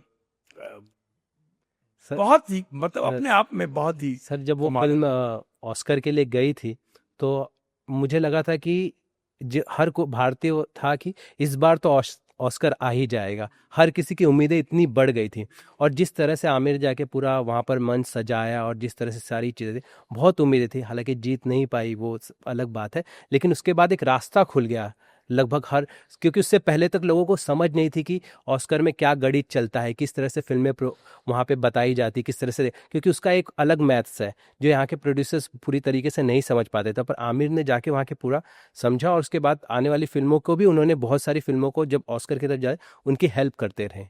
हाँ नहीं, क्या था कि 1956 में जब मदर इंडिया नॉमिनेट हुई थी, जो पहली फिल्म थी भारतवर्ष की, उसके बाद एक लंबा गैप आ गया था। लोग कहते हैं सलाम बॉम्बे भी है, लेकिन सलाम बॉम्बे इंडियन फिल्म नहीं है। सलाम बॉम्बे फिल्म की पृष्ठभूमि थी, बैकड्रॉप थी इंडिया की। फिल्म ब्रिटिश की थी, उसकी एंट्री ब्रिटेन से थी। मदर इंडिया के बाद डायरेक्ट 2001 में लगान गई है। उसके पहले तो कंसीडर ही नहीं करते थे इंडियन फिल्म को। लगान के बाद उनको लगा कि they are film maker like this, they can make film like this much canvas, my God, larger than life. They created history with cricket.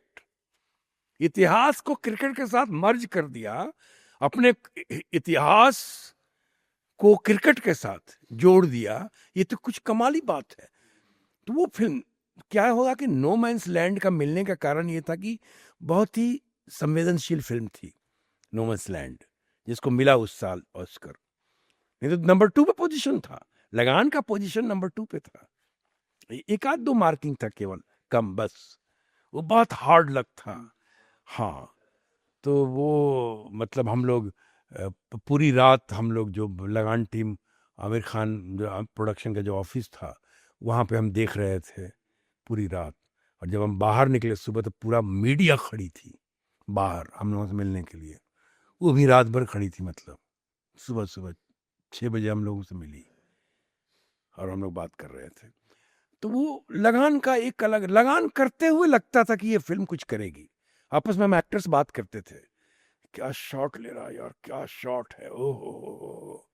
कोई भी शॉट चल रहा है, वो हम लोग बैठे हुए हैं इधर रिलैक्स कर रहे हैं, लेकिन शॉट देख रहे हैं कुछ, तो लग रहा है कि अरे यार क्या होने वाला है यार, क्या बन रहा है फिल्म। ऐसे होता था, ऐसे बात करते थे हम लोग। थोड़ी किसी को पता था कि ये ऑस्कर में जाएगी और नॉमिनेट हो जाएगी।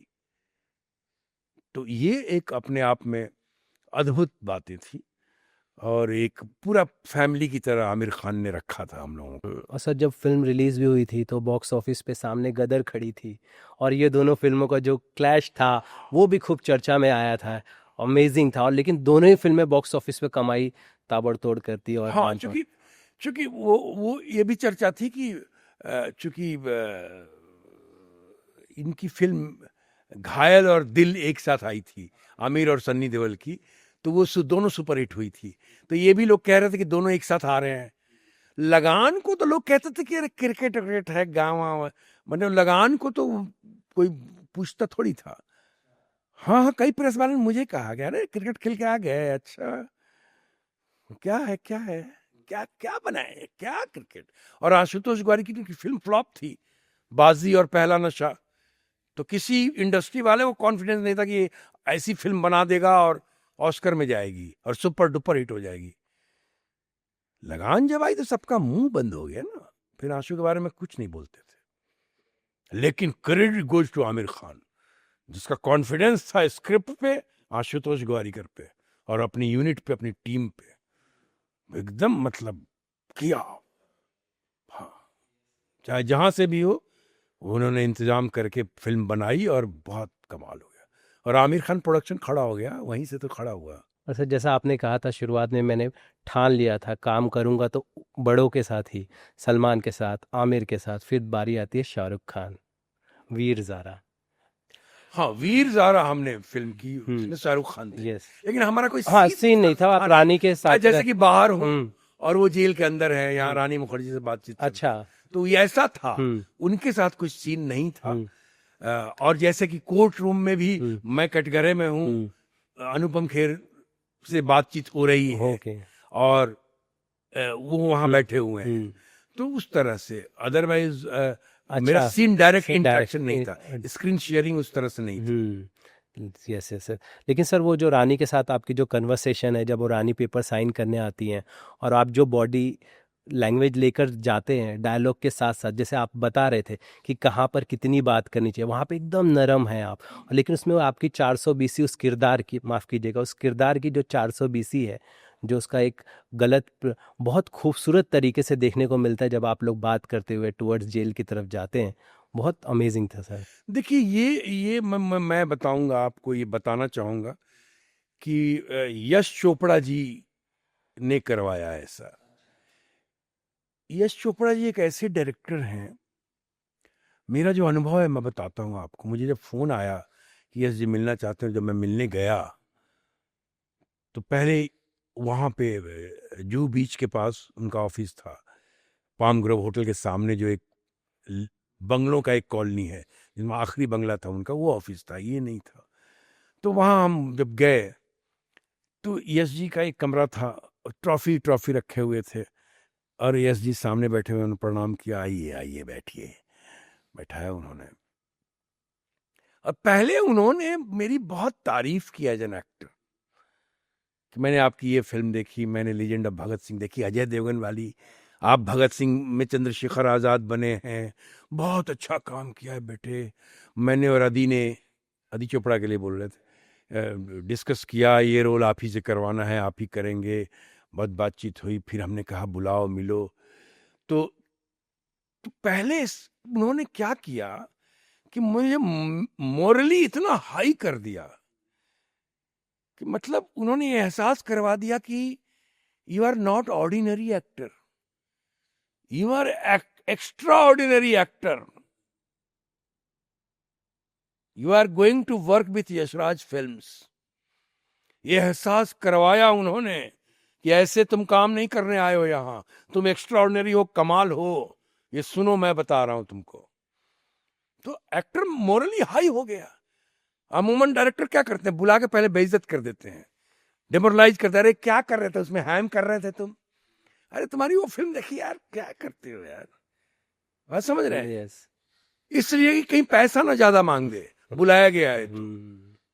ये इस मानसिकता के भी लोग इंडस्ट्री में हैं, तब तो जाओ ज्यादा थे, अभी पता नहीं। तो वो मुझे लगा कि कोई आदमी अगर बड़ा है, उस दिन मुझे समझ में आया तो क्यों बड़ा है।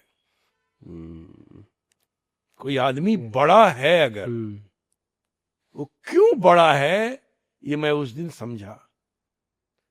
यश जी बुला के मेरी तारीफ कर रहे हैं, और उसके बाद वो रोल बता रहे हैं अपना, और उसके बाद एकदम वैसे ट्रीट कर रहे हैं कि मतलब, और फिर वो फोटोग्राफर को बुलाना और मेकअप ड्रेस को बुलाओ और मेजरमेंट करवाओ और एक ये करो, और गेटअप में भी एक फोटो शूट करते हैं, ये वो सब मैंने उन्होंने ये किया।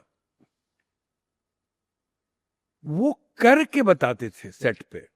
ओके। सेट पे करके बताते थे कि जैसे कि आपको लाइन्स याद है, मैंने जी आप यहाँ आइए, यहाँ खड़े हो जाइए। मैं खड़ा हो गया, रानी इधर आओ, मैं आपका कर रहा हूं, अब बोल रहे हैं, अब मेरा रोल अब यश जी कर रहे हैं रानी मुखर्जी के साथ, और सीन करके बता रहे हैं। फिर आप यहाँ से उठिएगा, यहाँ आइएगा, यहाँ थोड़ा सा टाइम लीजिएगा, पेपर ऊपर कुछ देखिए, कुछ करिए, फिर उसको देखिए, बोलते हो फिर, तो ये करना है, ठीक है, आइए अब आप कीजिए, मैं देखता हूँ। तो अब मैंने किया, वेरी गुड, थोड़ा सा ये कीजिएगा, एक बार और करें, चल रानी तू अब यहाँ खड़ा हो जा। अब रानी मुखर्जी खड़ी है, देख मैं तेरा कर रहा हूं। अब रानी मुखर्जी को समझा रहे हैं वो करके मेरे साथ, अब मैं अपना लाइन बोल रहा हूं, वो रानी का लाइन बोल रहे हैं, और वो चल रहा है। अब ये सीन दिखा दिया उन्होंने, अब चल रानी तू कर, अब हम और रानी मुखर्जी कर रहे हैं। तो वो सीन मैंने काम करने का ढंग बिल्कुल बच्चे की तरह ट्रीट कर रहे हैं, और इतना सीनियर आदमी हमारे लिए, जिनकी फिल्में देखते हुए हम बड़े हुए।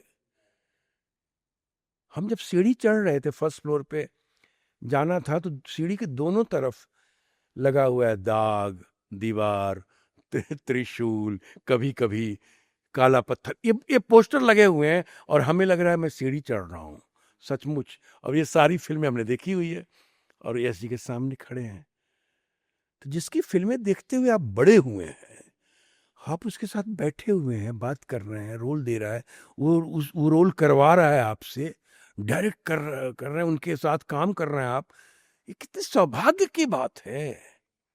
हर एक्टर के बस की बात होती है ये, सबके भाग्य की बात थोड़ी होती है। तो वो सीन करवाया, फिर उन्होंने, फिर मिस्टर अनिल मेहता डीओपी से पूछ रहे हैं, आर यू रेडी? सर 10 मिनट, मेरे डीओपी के 10 मिनट और चाहिए, आप लोग रिलैक्स कीजिए। हम लोग ठीक हैं हाँ। फिर यू आर रेडी? नहीं, अभी और टाइम चाहिए। अब आप बोल रहे हैं आपको, मतलब the connecting with your actors, director का एक्टर के साथ कनेक्ट कर जाना ना बहुत बड़ी बात होती है। यहां डायरेक्टर एक्टर के साथ कनेक्ट ही नहीं करता, क्योंकि वो जानता ही नहीं, आज के डेट में उसको पता ही नहीं है रोल कौन कर रहा है, लड़के का माँ का रोल कौन कर रहा है, लड़की के बाप का रोल कौन कर रहा है। क्या कह रहे हैं सर? क्योंकि कास्टिंग डायरेक्टर कास्टिंग कर रहा है, डायरेक्ट सेट पे मुलाकात हुई, वो भी डायरेक्टर मॉनिटर छोड़ के उठ ही नहीं रहा है, उसका असिस्टेंट जाके बता रहा है। ये दूरी ये हो गई, ये परिवर्तन आ चुका है। नहीं है ना। हाँ, राइट राइट। कुछ डायरेक्टर है आज भी हम्म। जो कि थोड़े पुराने हैं, वो आके समझाते हैं, वो बताते हैं कि सर ऐसे नहीं, ऐसे चाहिए, अरे सर एक्सीलेंट, कमाल हो गया, ये यही रखिएगा, ये थोड़ा ऐसे कर। ये अभी भी है, लेकिन अमूमन ऐसा हो गया है। यश जी के बारे में, डायरेक्टर के साथ, डायरेक्टर और एक्टर की कनेक्टिविटी है, ये यश जी के साथ सीखने के लिए मिला कि ओ। और उसके बाद रेडी सर, रेडी, मेरा डीओपी रेडी हो गया, अभी सर कैमरा रिहर्सल, एक कैमरा रिहर्सल डीओपी को चाहिए, अब बोल रहे हैं। तो हम लोगों ने फिर किया सीन, आप ठीक है कि एक और चाहिए? सर एक और कीजिए, एक और किया, और फिर सीन शूट हुआ। इस तरह से, उसी तरह वो चल के आना है, उसी तरह वो करना है, वैसी वो सारी बातें।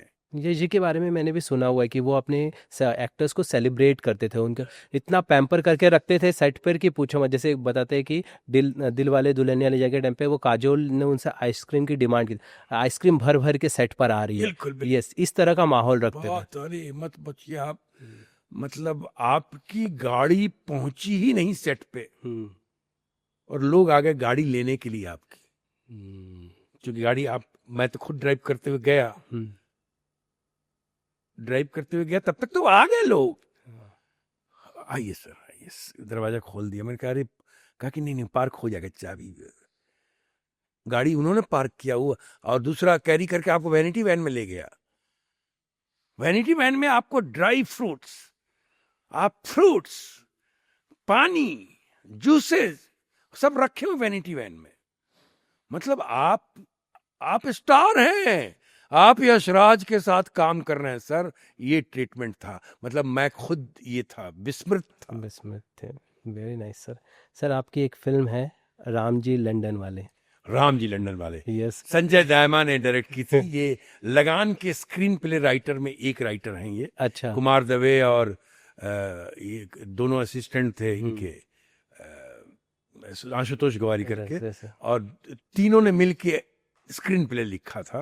तो उसमें से संजय दायमा ने पहली बार डायरेक्ट की थी, आर माधवन के साथ, हम लोग थे उसमें। यस, एक लोभी पिता अपने पत्रकार बच्चे के लिए दहेज की जिस तरह से फरमाइश कर रहा, बहुत अमेजिंग सर। यस, वो कैरेक्टर सर काफ़ी, मतलब जब मैं देखता हूँ तो देखते हैं कि किस तरह से जो दहेज प्रथा को, मतलब जो सारी चीज़ें हैं आज भी जिस तरह से अवेलेबल हैं लोग दहेज के लिए, वो किस तरह से अपने आप को, अपने बेटे को बेच रहा है, और किस तरह से माहौल क्रिएट करा, बहुत अमेजिंग लगा सर वो। बहुत कमाल, बहुत ही कमाल। वो अपने आप में नासिक में शूट किया था, एक गांव में हम लोगों ने, और बड़ा अच्छा अनुभव था। Sanjay Dayma was totally into the script, वो चूंकि स्क्रिप्ट राइटर थे, उन्हीं की स्क्रिप्ट थी, और माधवन का पूरा इंटरेस्ट था।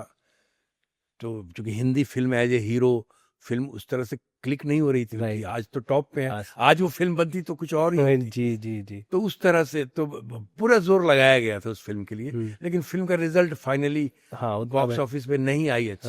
हालांकि फिल्म बहुत खूबसूरत है सर। अभी भी मैं, उसमें गीगलिंग है, पाशु चटर्जी वाला, उनकी फिल्म के जैसे छोटी छोटी गिगलिंग है, राइट। बहुत बढ़िया गुदगुदी है, गुदगुदाती हो फिल्म, बिल्कुल। गुदगुदाती है। बहुत सही, बहुत खूब कहा सर। सर आपकी एक फिल्म है अतिथि तुम कब जाओगे, सुलेमान भाई। अतिथि तुम कब जाओगे, अश्विनी धीर जी की फिल्म है, अजय देवगन यस, जी जी जी। छोटे से रोल में आते हैं सर आप, हम्म। और जो आपका जो पूरा डॉन जो वाला जो role, underworld don, underworld don, वो भी बहुत सर, मतलब वो सुलेमान, माहौल पूरा चेंज कर देता है फुल फिल्म के पूरे रिदम को, जिस तरह से परेश रावल और आपके बीच की जो बॉन्डिंग है।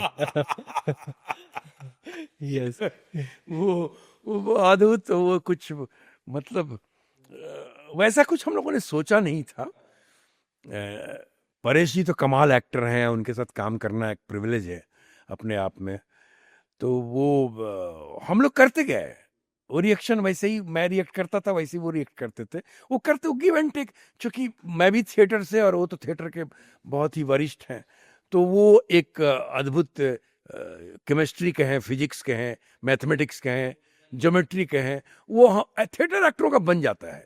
दो थिएटर के एक्टर हो ना तो वो ऑटोमेटिक बन जाता है, गिव एंड टेक शुरू हो जाता है। तो पूरा गिव एंड टेक है मेरा और परेश जी का जो सीन है, पूरा सीन क्या, वो पूरा सीक्वेंस है, तो पूरा वो ऐसे ही है, इसलिए वो बहुत मजा आया और मजेदार लगता है स्क्रीन। यस यस, वो बहुत छोटा सा किरदार है आपका, जी जी, लेकिन वो बहुत फनी है और मतलब यादगार रह जाता है। यस बिल्कुल बिल्कुल बिल्कुल। सर, दिल्ली 6, दिल्ली 6, बाबा बंदर मार, बाबा बंदर मार। पूरा झगड़ा पूरी तबाही करवा देते आप। पूरा क्लाइमेक्स इर्द गिर्द घूमता आपके। वो क्या था कि वो आमिर खान के यहाँ दिवाली पे हमारी मुलाकात हुई थी राकेश ओम प्रकाश मेहरा से, जी। और जब ऐसे ही बातचीत हुई थी, नमस्ते और ये जो भी है, हम्म। और बाद में मुझे फोन आया कि मतलब राकेश ओम प्रकाश मिलना चाहते हैं, आइए ऑफिस, आइए ऑफिस। उनका बांद्रा में है, सी व्यू पे कहीं है। तो वहाँ हम गए, तो वहाँ गए तो उन्होंने बताया कि ऐसे ऐसे एक रूल है ये, कहा ठीक है। तो मुझे अतुल कुलकर्णी ने बताया, अच्छा। अतुल कुलकर्णी ने कहा कि आपको पता है क्या हुआ है? मैंने क्या हुआ है? कहा कि दिवाली के दिन राकेश ओम प्रकाश ने आपको देखा और कहा कि यार अखिलेंद्र मिश्रा चाहिए इस रोल में, उसकी आंखों में बहुत अध्यात्म है, मुझे ऐसी आंखें चाहिए। तो मैंने कहा क्या बात कर रहे हो? तो हाँ, सो बोलती हुई आंखें, आंखें बोलती हैं, अध्यात्म है आंखों में, एक अलग गहराई है, तो मुझे उस कैरेक्टर के लिए चाहिए और इसलिए आपको बुलाया गया, मालूम है आपको? मैंने कहा अच्छा, मुझे तो ये पता ही नहीं, मुझे तो बुला के कर दिया। मैंने कहा पहले बताते यार, ज्यादा पैसा मांगता। एनीवे, तो उसमें 20 एक्टर थे, बड़े बड़े एक्टर थे उसमें, मैंने वहीदा जी तक थी, प्रेम चोपड़ा जी, ऋषि कपूर जी, मतलब उसमें लाइन से दिव्या दत्ता, अतुल कुलकर्णी, पवन मल्होत्रा, ओम पुरी सर, और उसके बाद हीरो हीरोइन अभिषेक बच्चन, सोनम कपूर, दीपक केजरीवाल, दीपक डोबरियाल, मैं पता नहीं कितने लोग थे उसमें, के रैना, सब काफी, मतलब 20 एक्टर की गैंग थी। जब सुबह पहुंचते थे वहां, सांभर में शूटिंग कर रहे थे, राजस्थान, जयपुर से दूर, वो उसको वो गली वैसे ही है दिल्ली 6 जैसे, तो उस गली को उन्होंने दिल्ली 6 में कन्वर्ट कर दिया था। अच्छा, वहां हुई है? वहां पे शूटिंग की, और ओ हो, और ठंड में हम लोग जाते थे और शूट करके, ठंड बहुत ठंड, और नाइट्स भी वहीं हुए, ठंड में हालत खराब होती थी। तो वो हुआ, वो अपने आप में, और वो पूरा, मैं बड़ा अपना दाढ़ी लगाता था, पूरा भस्म का पूरा, मैं ओरिजिनल भस्म मंगवाया था। हाँ, मैंने कहा ओरिजिनल लगाऊंगा, मेकअप का नहीं लगाऊंगा, नहीं तो लुक नहीं आएगा। तो पगड़ी वगड़ी बांध के उसके बाद वो ओरिजिनल वैसा किया जाता था। और पूरा मेरे लिए एक सेफ ये था कि मैं कंबल के साथ था, तो मैं ठंड में बच जाता था। तो ये एक ये था, बहुत अद्भुत, बहुत अच्छा अनुभव रहा राकेश जी के साथ। विनोद प्रधान कैमरामैन थे उसमें। हाँ, बड़ा ही अद्भुत कार्य हुआ था, और दिल्ली 6 लोगों ने पसंद भी किया था। एक अलग ढंग की फिल्म थी राकेश जी की, और राकेश जी का एक एक छलांग था, वो बहुत बढ़िया छलांग था। यस यस, और जिस तरह से समाज के नज़रिए पे कटाक्ष कर दिया, कटाक्ष से बहुत यस, बढ़िया। बहुत बहुत बेहतरीन तरीके से आया था सर।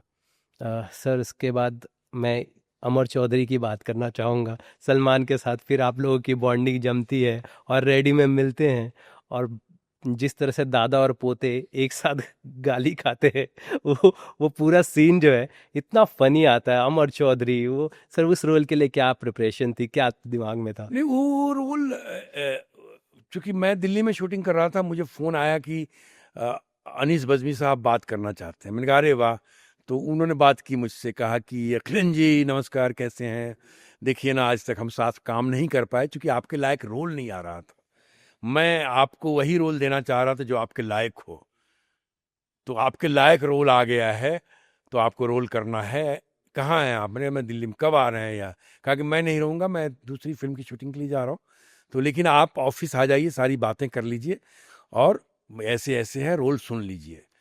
तो मैं वहाँ गया और वो एक तेलुगु फ़िल्म का रीमेक है, वो जो फ़िल्म है। तो मुझे वो एक डीवीडी दिया उन्होंने, रजत रवैल ने।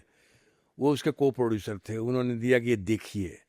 तो मैंने कहा नहीं, मुझे दिखाइए मत, दिखाइएगा तो गड़बड़ हो जाएगा। मैं कोई भी रोल करता हूँ, मैं देखता नहीं हूँ, मतलब कि मैं अब देखूँ। मैं अपनी तैयारी करूँगा और ऐसे ऐसे। फिर मैं अनीस जी के पास, अनीस जी आए, उनके पास गया, रोल सुना मैंने। और जो पट्टू पारिक जो थे राइटर्स, उनसे रोल सुना। उन्होंने कहा ऐसे ऐसे ऐसे ऐसे। मैं ठीक है। और कि कैसे होगा, क्या होगा, ऐसे ऐसे ऐसे ऐसे। और उसके बाद मैंने फिर वो करना शुरू किया, मैंने वो रोल। तो जब करना, उसमें काफ़ी इम्प्रोवाइजेशन भी हुआ है। और अनीश जी पूरा फ्रीडम देते हैं एक्टर्स को, और काफ़ी कुछ इम्प्रोवाइज किया हम लोगों ने। और बड़ा ही बढ़िया हुआ, वो निकल के आया वो। हालांकि कुछ पोर्शंस उसके कटे भी हैं लेंथ की वजह से, कमाल कमाल के पोर्शन भी कटे हुए हैं, लेकिन जितना है वो अपने आप में अद्भुत है। बच्चे बहुत पसंद करते हैं, मेरे छोटे छोटे बच्चे बहुत मिलते हैं। और जो छोटे थे उस समय, 2011 की फिल्म है, तो वो बड़े हो गए हैं, तो वो भी मिलते हैं, तो बहुत पसंद करते हैं। तो उस रोल को भी, वो भी एक अलग डायमेंशन था मेरा, एक कैरेक्टर का, कि विलेन होते हुए कॉमेडी, और वो भी सिचुएशनल कॉमेडी। मैं कोई कॉमेडी नहीं कर रहा था कि मुंह और टेढ़ा करूं ना, मैं परफॉर्म कर रहा हूं एज ए कैरेक्टर, उस पैरामीटर में, उस परिस्थिति में, जो बार बार कह रहा हूं मैं परफॉर्म कर रहा हूं। सिचुएशन कॉमेडी है, इसलिए ऑडियंस को मजा आ रहा है। ये है खेल, ये खेल है कि आप कॉमेडी कहा गया तो कॉमेडी करने मत लगिए, आप करिए, आपका सिचुएशन कॉमेडी है। भाई सुलेमान भाई में भी तो यही था, कॉमेडी थोड़ी कर रहे थे, सिचुएशन था। तो उस तरह से रेडी, बहुत ही अद्भुत लगा। और मतलब सलमान खान के साथ तो हम फिल्म पहले कर ही चुके थे, जानते ही थे मुझे, तो बड़ा अच्छा रहा, बहुत बढ़िया। एक से एक एक्टर थे। शरद सक्सेना हमारे बड़े भाई बने थे, सीनियर, उनसे बहुत सारी बातें होती थी। महेश मांजरेकर जी थे, मनोज पहवा, मनोज जोशी, हेमंत पांडे, अरे मतलब भरा हुआ था एकदम। और वो लड़का था मोहित, जो हमारा पोता बना था, भगवान आत्मा को शांति दे, नहीं रहा, बहुत जल्दी चला गया। तो ये एक टीम थी, और हम लोग आउटडोर भी गए। और अनीश बज़्मी एक्चुअली काम करने का ढंग अलग है, ढंग ही अलग है। मतलब जैसे कि सीन हाथ में है ना, सीन जैसे कुछ सीन करेक्ट करवाए कि ऐसे करो, ऐसे करो, ऐसे करो, फिर लाए एक्टरों के पास, फिर पढ़ के सुना रहे हैं, सुनाया, और फिर हम लोग कर रहे हैं, कहा कि ऐसे ऐसे ऐसे ऐसे। फिर सडन कुछ दिमाग में आया, कहा 1 मिनट 1 मिनट, फिर गए, जाके वहाँ बैठ गए, वहाँ अपना असिस्टेंटों को सब बुलाए, राइटर को बुलाए, और कुछ शुरू कर दी कुछ। फिर 10 मिनट के बाद आया कि उसको ऐसे करेंगे, उसको ऐसे करेंगे, उसको ऐसे करेंगे, ऐसे करेंगे। अब रिहर्सल देखते हैं। रिहर्सल किया उन्होंने, पूरा सीन की माउंटिंग कर दी उन्होंने, सीन की क्राफ्टिंग कर दी उन्होंने, कोरियोग्राफ करके। हा, मलाई जब हो गया तो अब लो शॉट लो, मतलब ये तरीका बहुत कमाल है। जैसे सरफरोश में जॉन मैथ्यू करते थे, मुझे याद है, या जैसे लगान में आशुतोष ग्वारिकर करते थे, जैसे राजकुमार संतोषी करते थे, लीजेंड ऑफ भगत सिंह में। तो वो मतलब राजकुमार संतोषी का तो ये था कि ओहो क्या कर रहा, मॉनिटर देख के बहुत बढ़िया, अरे ओहो मैं क्या बोलूं, दौड़ के आते थे, अखिलेंद्र मुझे शॉट मिल गया, बहुत कमाल है, एक आत्मा से दे दो, आत्मा से दे दो, एक दिल से दे दो, फिर एक आत्मा से दे दो, ऐसे आते थे वो। ये और तरीका था सर। ओहो मतलब अगर एक्टर दे रहा है ना तो डायरेक्टर का ये है कि निकलवा लो, जैसे कुंदन शाह, हाँ। कुंदन शाह का पेट में मारते थे कि तू कितना अच्छा करता है रे, तेरे पास कितना है, यहां से निकालना, यहाँ रखा है, नहीं निकालने यहाँ से। तो वो ये तरीका है, ये एक्टर्स को डायरेक्टर प्यार करने लगते हैं, निकलवाओ, क्योंकि एक्टर जितना निकालेगा फिल्म उतनी खूबसूरत होगी ना। फिल्म राइटर ने तो शब्द लिख दिया है, शब्द को दृश्य बनाता नाटक, शब्द को दृश्य बनाना, शब्द और दृश्य के बीच की जो जर्नी है, यही तो एक्टर की तैयारी है। और यही इस किताब में अभिनय अभिनेता अध्यात्म में, कि शब्द राइटर ने लिखा है और दृश्य एक्टर बना रहा है। तो शब्द से दृश्य की जर्नी जो है, यात्रा, यही एक्टर की यात्रा है। सर मुझे ये चीज़ बताइए कि जैसे आपने कहा कि आप जिस तरह की आप डायरेक्टर्स के साथ आपकी वर्किंग रही है, और आज के दौर में जैसे आपने कहा कि आप डायरेक्टर कनेक्ट नहीं कर पाते, तो ये कितना फ़र्क करता है? क्योंकि डेफिनेटली जिस तरह से आपने बताया कि जिस डायरेक्टर्स आप लोगों के साथ कनेक्ट करते थे, अब वो चीज़ें अगर नहीं हैं, तो क्या वही वजह है जो सिनेमा पे इम्पैक्ट पड़ रहा है और उस तरह की फिल्में चीज़ें हो रही हैं? नहीं मैं हम मतलब हम जैसे एक्टर तो अपना काम करके आ जाते हैं, हम जैसे एक्टर तो अपना काम किया आ गए। खैर मैं उस तरह की फिल्म बहुत कम किया हूं जिसमें मैंने कनेक्ट करते हुए नहीं देखा है, जो मुझे अच्छा नहीं लगा। मतलब हमने कुछ बोला नहीं, हम अपना काम किए, अपना बेस्ट दिए, हमें मालूम है क्या करना, हमने किया, चले आए, और उसकी तारीफ भी हुई, फिल्में भी आई, वो सब चीजें। लेकिन जो नए एक्टर बेचारे वो क्या करेंगे, वो कैसे कैसे आप नई पीढ़ी को कैसे तैयार कर रहे हैं? नई पीढ़ी में भी तो कमाल एक्टर्स चाहिए, परिपक्व एकदम मैच्योर्ड एक्टर कैसे होगा? एक्टर की उम्र जैसे जैसे बढ़ती है उसकी परिपक्वता बढ़ती है, मैच्योरिटी बढ़ती है, वो पकता चला जाता है। हॉलीवुड में जैसे होता है, एक्टर बूढ़ा होता जाता है, पकता चला जाता है। वैसे ही जैसे अमिताभ बच्चन को देखिए, अमित जी की शुरू की फिल्में देखिए और ग्रोइंग देखिए, ये और आके रुके वो, जब लाल बादशाह वगैरह फिल्म करते तो रुक गए थे, सूर्यवंशम वगैरह में भी रुके हुए थे वो। हालांकि सूर्यवंशम सबसे हिट फिल्म है, लोग खूब देखता है उसको टीवी पे। लेकिन बच्चन साहब ने जो ये प्रयोग किया इन दिनों, 102, पा, पीकू, अश्वत्थामा, ये जो फिल्म बनी अभी, क्या फिल्म थी अश्वत्थामा जिसमें बने थे, कल की। मैंने आप बच्चन साहब को देखें, इस उम्र में वो एनर्जी, इसीलिए कहते हैं एक्टर का दूसरा नाम ऊर्जा है, एनर्जी है। वो एनर्जी देखिए बच्चन साहब के इस उम्र में, बच्चन साहब वही एनर्जी हर शॉट में। ये नहीं कि इस शॉट में एनर्जी दिया दूसरे शॉट में थके हुए लग रहे हैं ना, वो मेंटेन किया हुआ, वही आंखों की वही अंगारे बरस रहे हैं, और वही लालिमा, और वही क्रोध, और वही आक्रोश, वही जोश, वही खरोश, और वही मतलब। तो ये है एक्टर, इस तरह से पकता है। बच्चन साहब ग्रेटेस्ट इंस्पिरेशन। सर आज के दौर में देख पाते हैं आप जो अभी नए टैलेंट्स आ रहे हैं अच्छे एक्टर हैं, अच्छे एक्टर हैं, हम्म, लेकिन किस तरह से पक के निकलेंगे वो अलग बात है। हम्म, किस तरह, क्योंकि अभी एक्चुअली बहुत कमाल कमाल की फिल्में नहीं बन रही है। कुछ फिल्में तो बड़ा बड़ा पाव की तरह बन रही है, हाँ बड़ा पाव की तरह बन रही है। फिल्म मेकिंग मतलब जैसे मजाक हो गया हो। कुछ फिल्में वैसी आ रही, कुछ फिल्में अच्छी भी आ रही हैं, बीच में भी है, हाँ कुछ फिल्में अच्छी भी आ रही, नाम नहीं लूंगा मैं किसी का भी, जो कि भा जाता है। कुछ सब्जेक्ट्स अच्छे आ रहे हैं, कुछ परफॉर्मेंसेस, नए नए लोगों के परफॉर्मेंस कमाल आ रहे हैं, नए एक्टर्स के परफॉर्मेंसेस कमाल आ रहे हैं। तो वो है, वो बातें हैं हमारे यहाँ। लेकिन अच्छी फिल्म बनेगी, अच्छा स्क्रिप्ट, हाँ डायलॉग नहीं आ रहे हैं, डायलॉग राइटर्स नहीं हैं, क्योंकि राइटर्स के पास शब्द नहीं है। शब्दों के लिए आपको पढ़ना पड़ेगा, साहित्य से जुड़ना पड़ेगा। आप साहित्य से नहीं जुड़िएगा, अध्ययन नहीं कीजिएगा, कविताओं से नहीं जुड़िएगा, नाट्यशास्त्र का 5वां और 6ठा और 16वां, ये 3 अध्याय है लेखकों के लिए। दोबारा बोलता हूं, नाट्यशास्त्र का 5वां, 6ठा और 16वां अध्याय लेखकों के लिए है। अगर बेहतरीन लेखक बनना है तो इन 3 अध्यायों को लेखक अवश्य पढ़ें और साहित्य से जुड़े, अपने शब्दकोश को बढ़ाएं। जितना शब्दकोश बढ़ेगा उतना कमाल डायलॉग लिखेंगे। हर परिस्थिति के लिए एक ही शब्द, खुशी के लिए, गम के लिए, गरीबी के लिए, अमीरी के लिए एक ही शब्द। अरे एक शब्द के अनेक शब्द भी होते हैं, एक शब्द के पर्यायवाची शब्द भी होते हैं,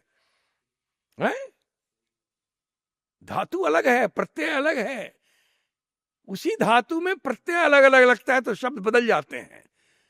तो परिस्थिति अलग अलग, परिस्थिति में अलग अलग प्रत्यय के साथ अलग अलग शब्द होंगे। तो ये जब तक भाषा का ज्ञान ना हो, साहित्य में रुचि ना हो, साहित्य पढ़ना अंग्रेजी लिटरेचर है और लिखना हिंदी सिनेमा है, ये भी एक कमाल है। पढ़ना अंग्रेजी लिटरेचर है और लिखना हिंदी सिनेमा है। करना हिंदी सिनेमा में काम है और कैमरा ऑन होने तक एक्टर्स भी अंग्रेजी में बात कर रहे हैं, एक्टर और एक्ट्रेसेस, और डायरेक्टर भी अंग्रेजी में इंस्ट्रक्शन दे रहा है और कैमरा होते हुए हिंदी डायलॉग बोलना है। तो कहां से फिल्म में आत्मा आएगी, परफॉर्मेंस में आत्मा आएगी, संवेदनाओं की उस गहराई को कहां से छू पाएंगे आप? कहां से दर्शक कनेक्ट करेगा? नहीं हो सकता। इस मूल को समझना होगा। आपको क्या लगता है महाभारत में ऐसा कौन सा अंडररेटेड कैरेक्टर है या रोल है, जो अंडररेटेड कैरेक्टर है जो उस तरह से हाईलाइट नहीं हो पाया? अगर आपने पढ़ा है और चीज़ समझा है तो आप क्या कहना चाहेंगे, आप क्या समझ रखते हैं? नहीं, महाभारत, देखिए, महाभारत इतिहास की वो घटना है द्वापर युग में जो कि विधि का विधान था। यदा यदा ही धर्मस्य ग्लानिर्भवति भारत अभ्युत्थानम अधर्मस्य तदात्मानं सृजाम्यहम् परित्राणाय साधूनां विनाशाय दुष्कृताम संभवानी योग। तो वो अवतरित हुए थे कृष्ण अधर्म का सर्वनाश करने के लिए। तो वो युद्ध होना था, वो विधि का विधान था, इसलिए वो युद्ध हुआ। और उस युद्ध में जिसका जिसका जिसकी जिसकी जितनी भूमिका थी उतनी उतनी भूमिका हुई। ये नहीं कि भूमिका कोई कम और ज्यादा लिख दिया बी आर चोपड़ा ने या राही रामासुम रजा ने, हैं? ऐसा नहीं था। वो तो वो घटना घटी थी और वो जैसा वो था वैसा था, वही चीजें हैं।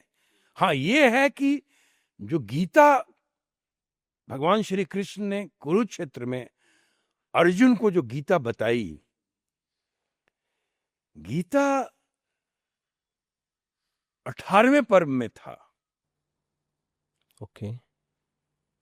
18वें पर्व में गीता लोगों को पता नहीं था। महाभारत का ही अंग है गीता।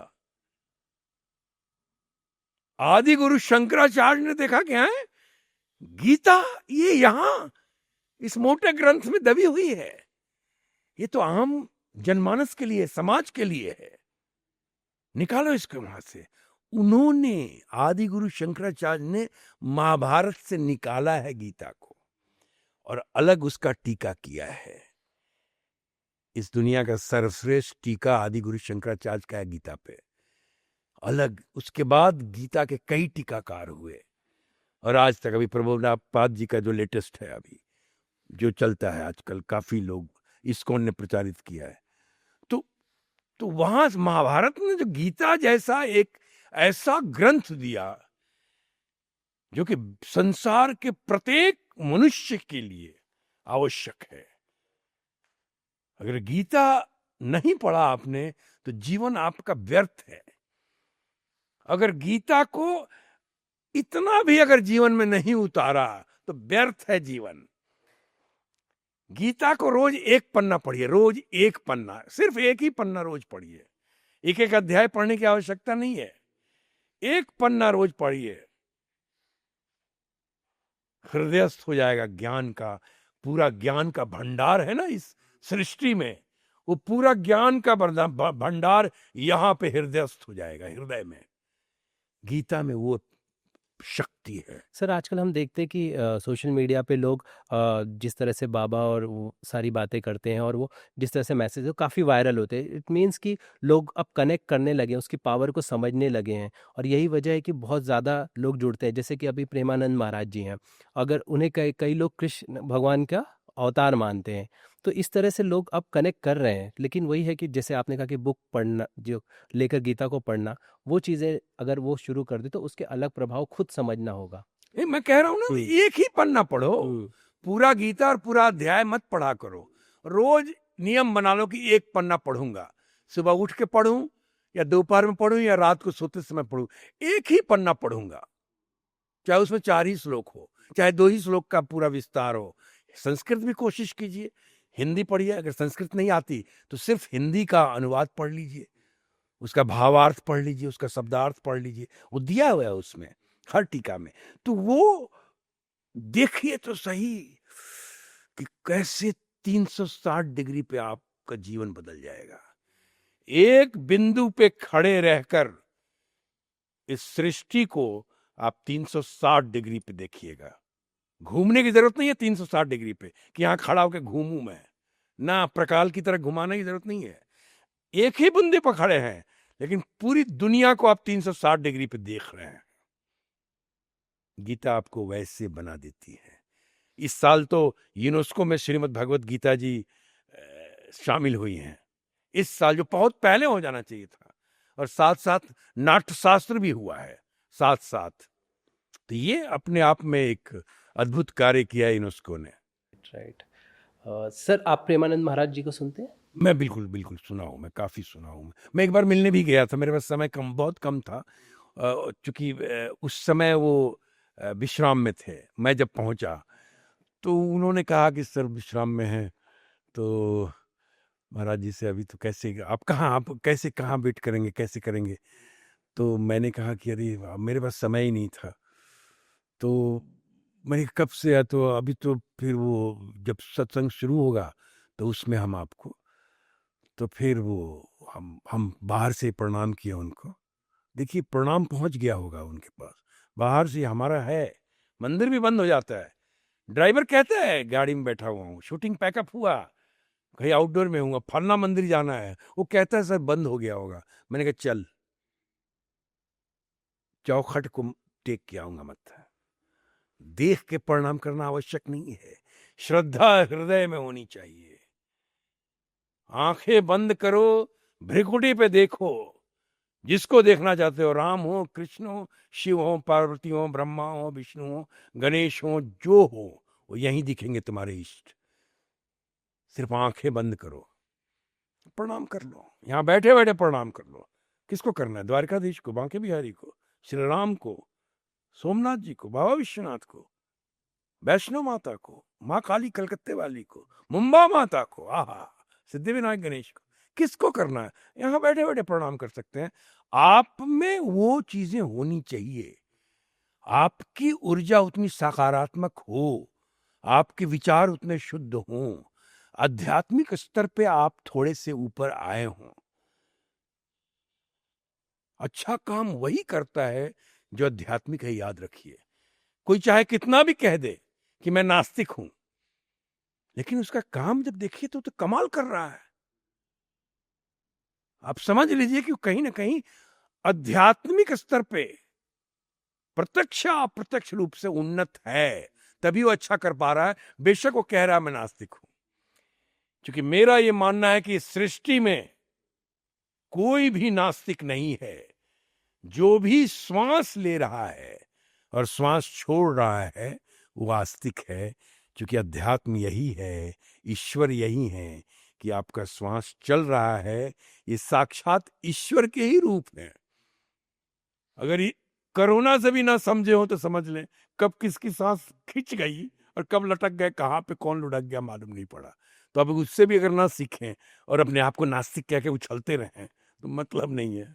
जी सर। सर आपने महाराजा बली का भी किरदार निभाया था। मैंने राजा बली का किरदार देवों को निभाया देव। था देवों को देव महादेव सीरीज में। जी जी जी। हाँ, छोटा पार्ट था लेकिन मैंने निभाया था। हाँ, उसके पीछे की प्रेरणा क्या थी इस शो के उसमें, जब क्योंकि जैसे कि अब वो की किरदार इम्पोर्टेंट था आपके लिए कि जैसे आप रावण के लिए इतनी तैयारी करते हैं या फिर कंस के लिए तैयारी करते हैं, जब इसकी बात करें तो उसके लिए क्या प्रेरणा। राजा बली के लिए मुझे तैयारी करने की आवश्यकता नहीं थी, सिर्फ मुझे सुमिरन करना था, क्योंकि ऑलरेडी मैं जानता था वामन अवतार जब हुआ था और राजा बली कैसे, और 3 पग मांगा था और कैसे उसने उसने सर्वस्व को, स्वयं को, स्वयं शब्द की उत्पत्ति हुई है वहां से, राजा बली से, कि मैं स्वयं को समर्पित करता हूं। जब 3 पग हो गया तो उन्होंने कहा कि स्वयं बाकी हूं मैं, स्वयं। तब तो राजा बली को कहा कि सूतल लोक जाओ, सूतल लोक में भेजा था उन्होंने। अतल, बितल, सुतल, जो तीसरा लेयर है नीचे, तो वहां के राजा बने थे। तो असुरों के राजा थे असुर। तो समुद्र मंथन जब हुआ था तो वही लीड कर रहे थे, जो अमृत कब ये का जो छीना झपटी भी हुआ था, जो राहु ने ये सब किया था इंद्र के साथ, तो वो राजा बली। तो मुझे वो पूरा प्रसंग मालूम था, बल्कि मैं वहां बता रहा था। मैं वहां बता रहा था कि भाई ऐसे नहीं यार, ऐसे। और ये पाताल लोक क्यों लिखा हुआ है, वो सूतल लोक है। उस सूतल लोक में भगवान विष्णु वामन अवतार ने भेजा था उनको। सूतल लोक है, सूतल बोलो। तो सर हम तो चेंज ही नहीं कर सकते, चैनल से आया अप्रूव होके। अब ये भी होता है यहाँ, ये 2012 के बाद बता रहा हूँ, जब वो बना था। यस, और काफी अमेजिंग, लोगों ने बहुत पसंद किया था उसको। महादेव जब बना मोहित रैना के रूप में 12-13 में बना था, तो वो लिखा हुआ है पाताल लोक। पाताल सबसे नीचे है, 7 ऊपर है। भू भुवः स्वः महर जन तप सत्यम, और 7 नीचे है। अतल, बितल, सुतल, तलातल, समतल है। उसके बाद है पाताल लास्ट में। तो जो सुतल लोक है वो वहां वो दिया था उन्होंने उनको कि आप वहां जाइए। तो सर उन्होंने चेंज किया या नहीं किया? हम्म? फिर आप जब आपने जानकारी दी सेट। मैंने बोला सुतल लोक। हाँ, मैंने बोला। हाँ। फिर मैंने पूछा ही नहीं। जब मुझे लगा कि ये, तो मैंने फिर पूछा ही नहीं, मैंने बोला। अब मैं क्या बोल रहा हूं, कौन सुनता, कौन है? सुनने की भी काबिलियत, एक कला होती है, लोग सुनते नहीं है। एक्टर क्या बोल रहा है अगर ये सुन लेते तो बहुत कमाल हो जाए। डायरेक्टर क्या बोल रहा है अगर ये सुन ले एक्टर तो कमाल हो जाए। बार बार स्क्रिप्ट को अगर पढ़े तो कमाल हो जाए, क्योंकि बार बार पढ़ने के बाद सारी बातें वहीं लिखी हुई है, वहीं से सारी चीजें मिल जाएंगी, कहीं पूछने की जरूरत नहीं है। इसलिए कहते हैं कि एक सीन करते वक्त 20 बार पढ़ो। Do it 20 times before going in front of camera. उस तरह हम लोगों को थिएटर में सिखाया गया है, do your lines 20 times before going on stage. 20 बार, ताकि कितना भी रिहर्सल हो गया, उस समय जब शो पे जा रहे हो 20 बार करके जाओ, ताकि वहां जाओगे तो मलाई की तरह निकले हो, फिर वो हो, फिर वो हो। तो चूंकि जो रस की निष्पत्ति होगी, जो रस की उत्पत्ति होगी, उसका ही तो रसास्वादन करते हैं दर्शक। दर्शक के मुंह में पानी आ जाए, रसास्वादन, मन मस्तिष्क हिल जाए, रोंगटे खड़े हो जाए, और ऐसे बैठे हुए थे, हाथ अपने आप उठ जाए ऐसे, देख आपको रहे ताली यहां बजा रहे हैं, क्या बात है यार, क्या किया है यार, हो दिख रहा हो। ऐसे दर्शक करते हैं, तालियां बजाने के लिए जबरदस्ती नहीं उठाते। रसास्वादन, रस की निष्पत्ति। इसीलिए कहा गया है कि अभिनय का दूसरा नाम रस भी है। वो अभिनय अभिनय नहीं जिससे रस की निष्पत्ति ना हो। यस सर, इस कन्वर्सेशन में हमने काफ़ी कुछ बातें की। इज़ देयर एनीथिंग, कोई ऐसी बात जो कोई टॉपिक या कुछ हम डिस्कस करना चाहें आप तो कर सकते हैं। नहीं, सब बढ़िया। ये दो मैंने अभिनय के अलावा 2 किताबें और आई हैं। ये एक है अखिलामृतम और एक है आत्मोत्थानम। ये दोनों किताबें बहुत पसंद की गई है, और इस तरह की कविताएं लिखी नहीं जाती अमूमन।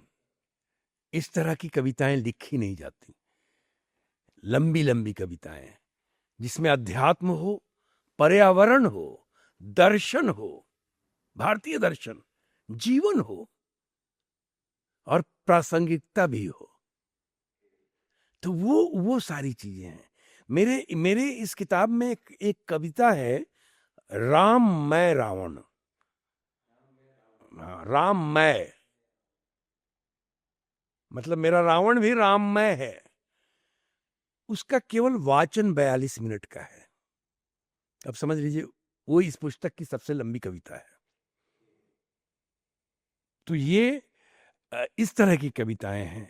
अमेजोन पे उपलब्ध है, और जो भी पढ़ना चाहे मंगवा सकता है। अपने आप में कमाल चीजें हैं। पता चलेगा कि अखिलेंद्र मिश्रा लिखता भी है और कैसा लिखता है। बिल्कुल sir. Sir thank you so much इतनी सारी नॉलेज देने के लिए, इतनी सारी बातें करने के लिए। जैसे हमारी कोशिश होती है कि हर में हम कुछ नया सीख कर जाएं, और डेफिनेटली आपकी इस कन्वर्सेशन के बाद बहुत सारी ऐसी चीज़ें हैं जो मैं अपनी लाइफ में अप्लाई करना चाहूँगा, और कोशिश करूँगा कि मैं अपने आप को और बेटर कर सकूँ, और मेरी ऑडियंस भी यही कोशिश करेगी। धन्यवाद, बहुत बहुत धन्यवाद।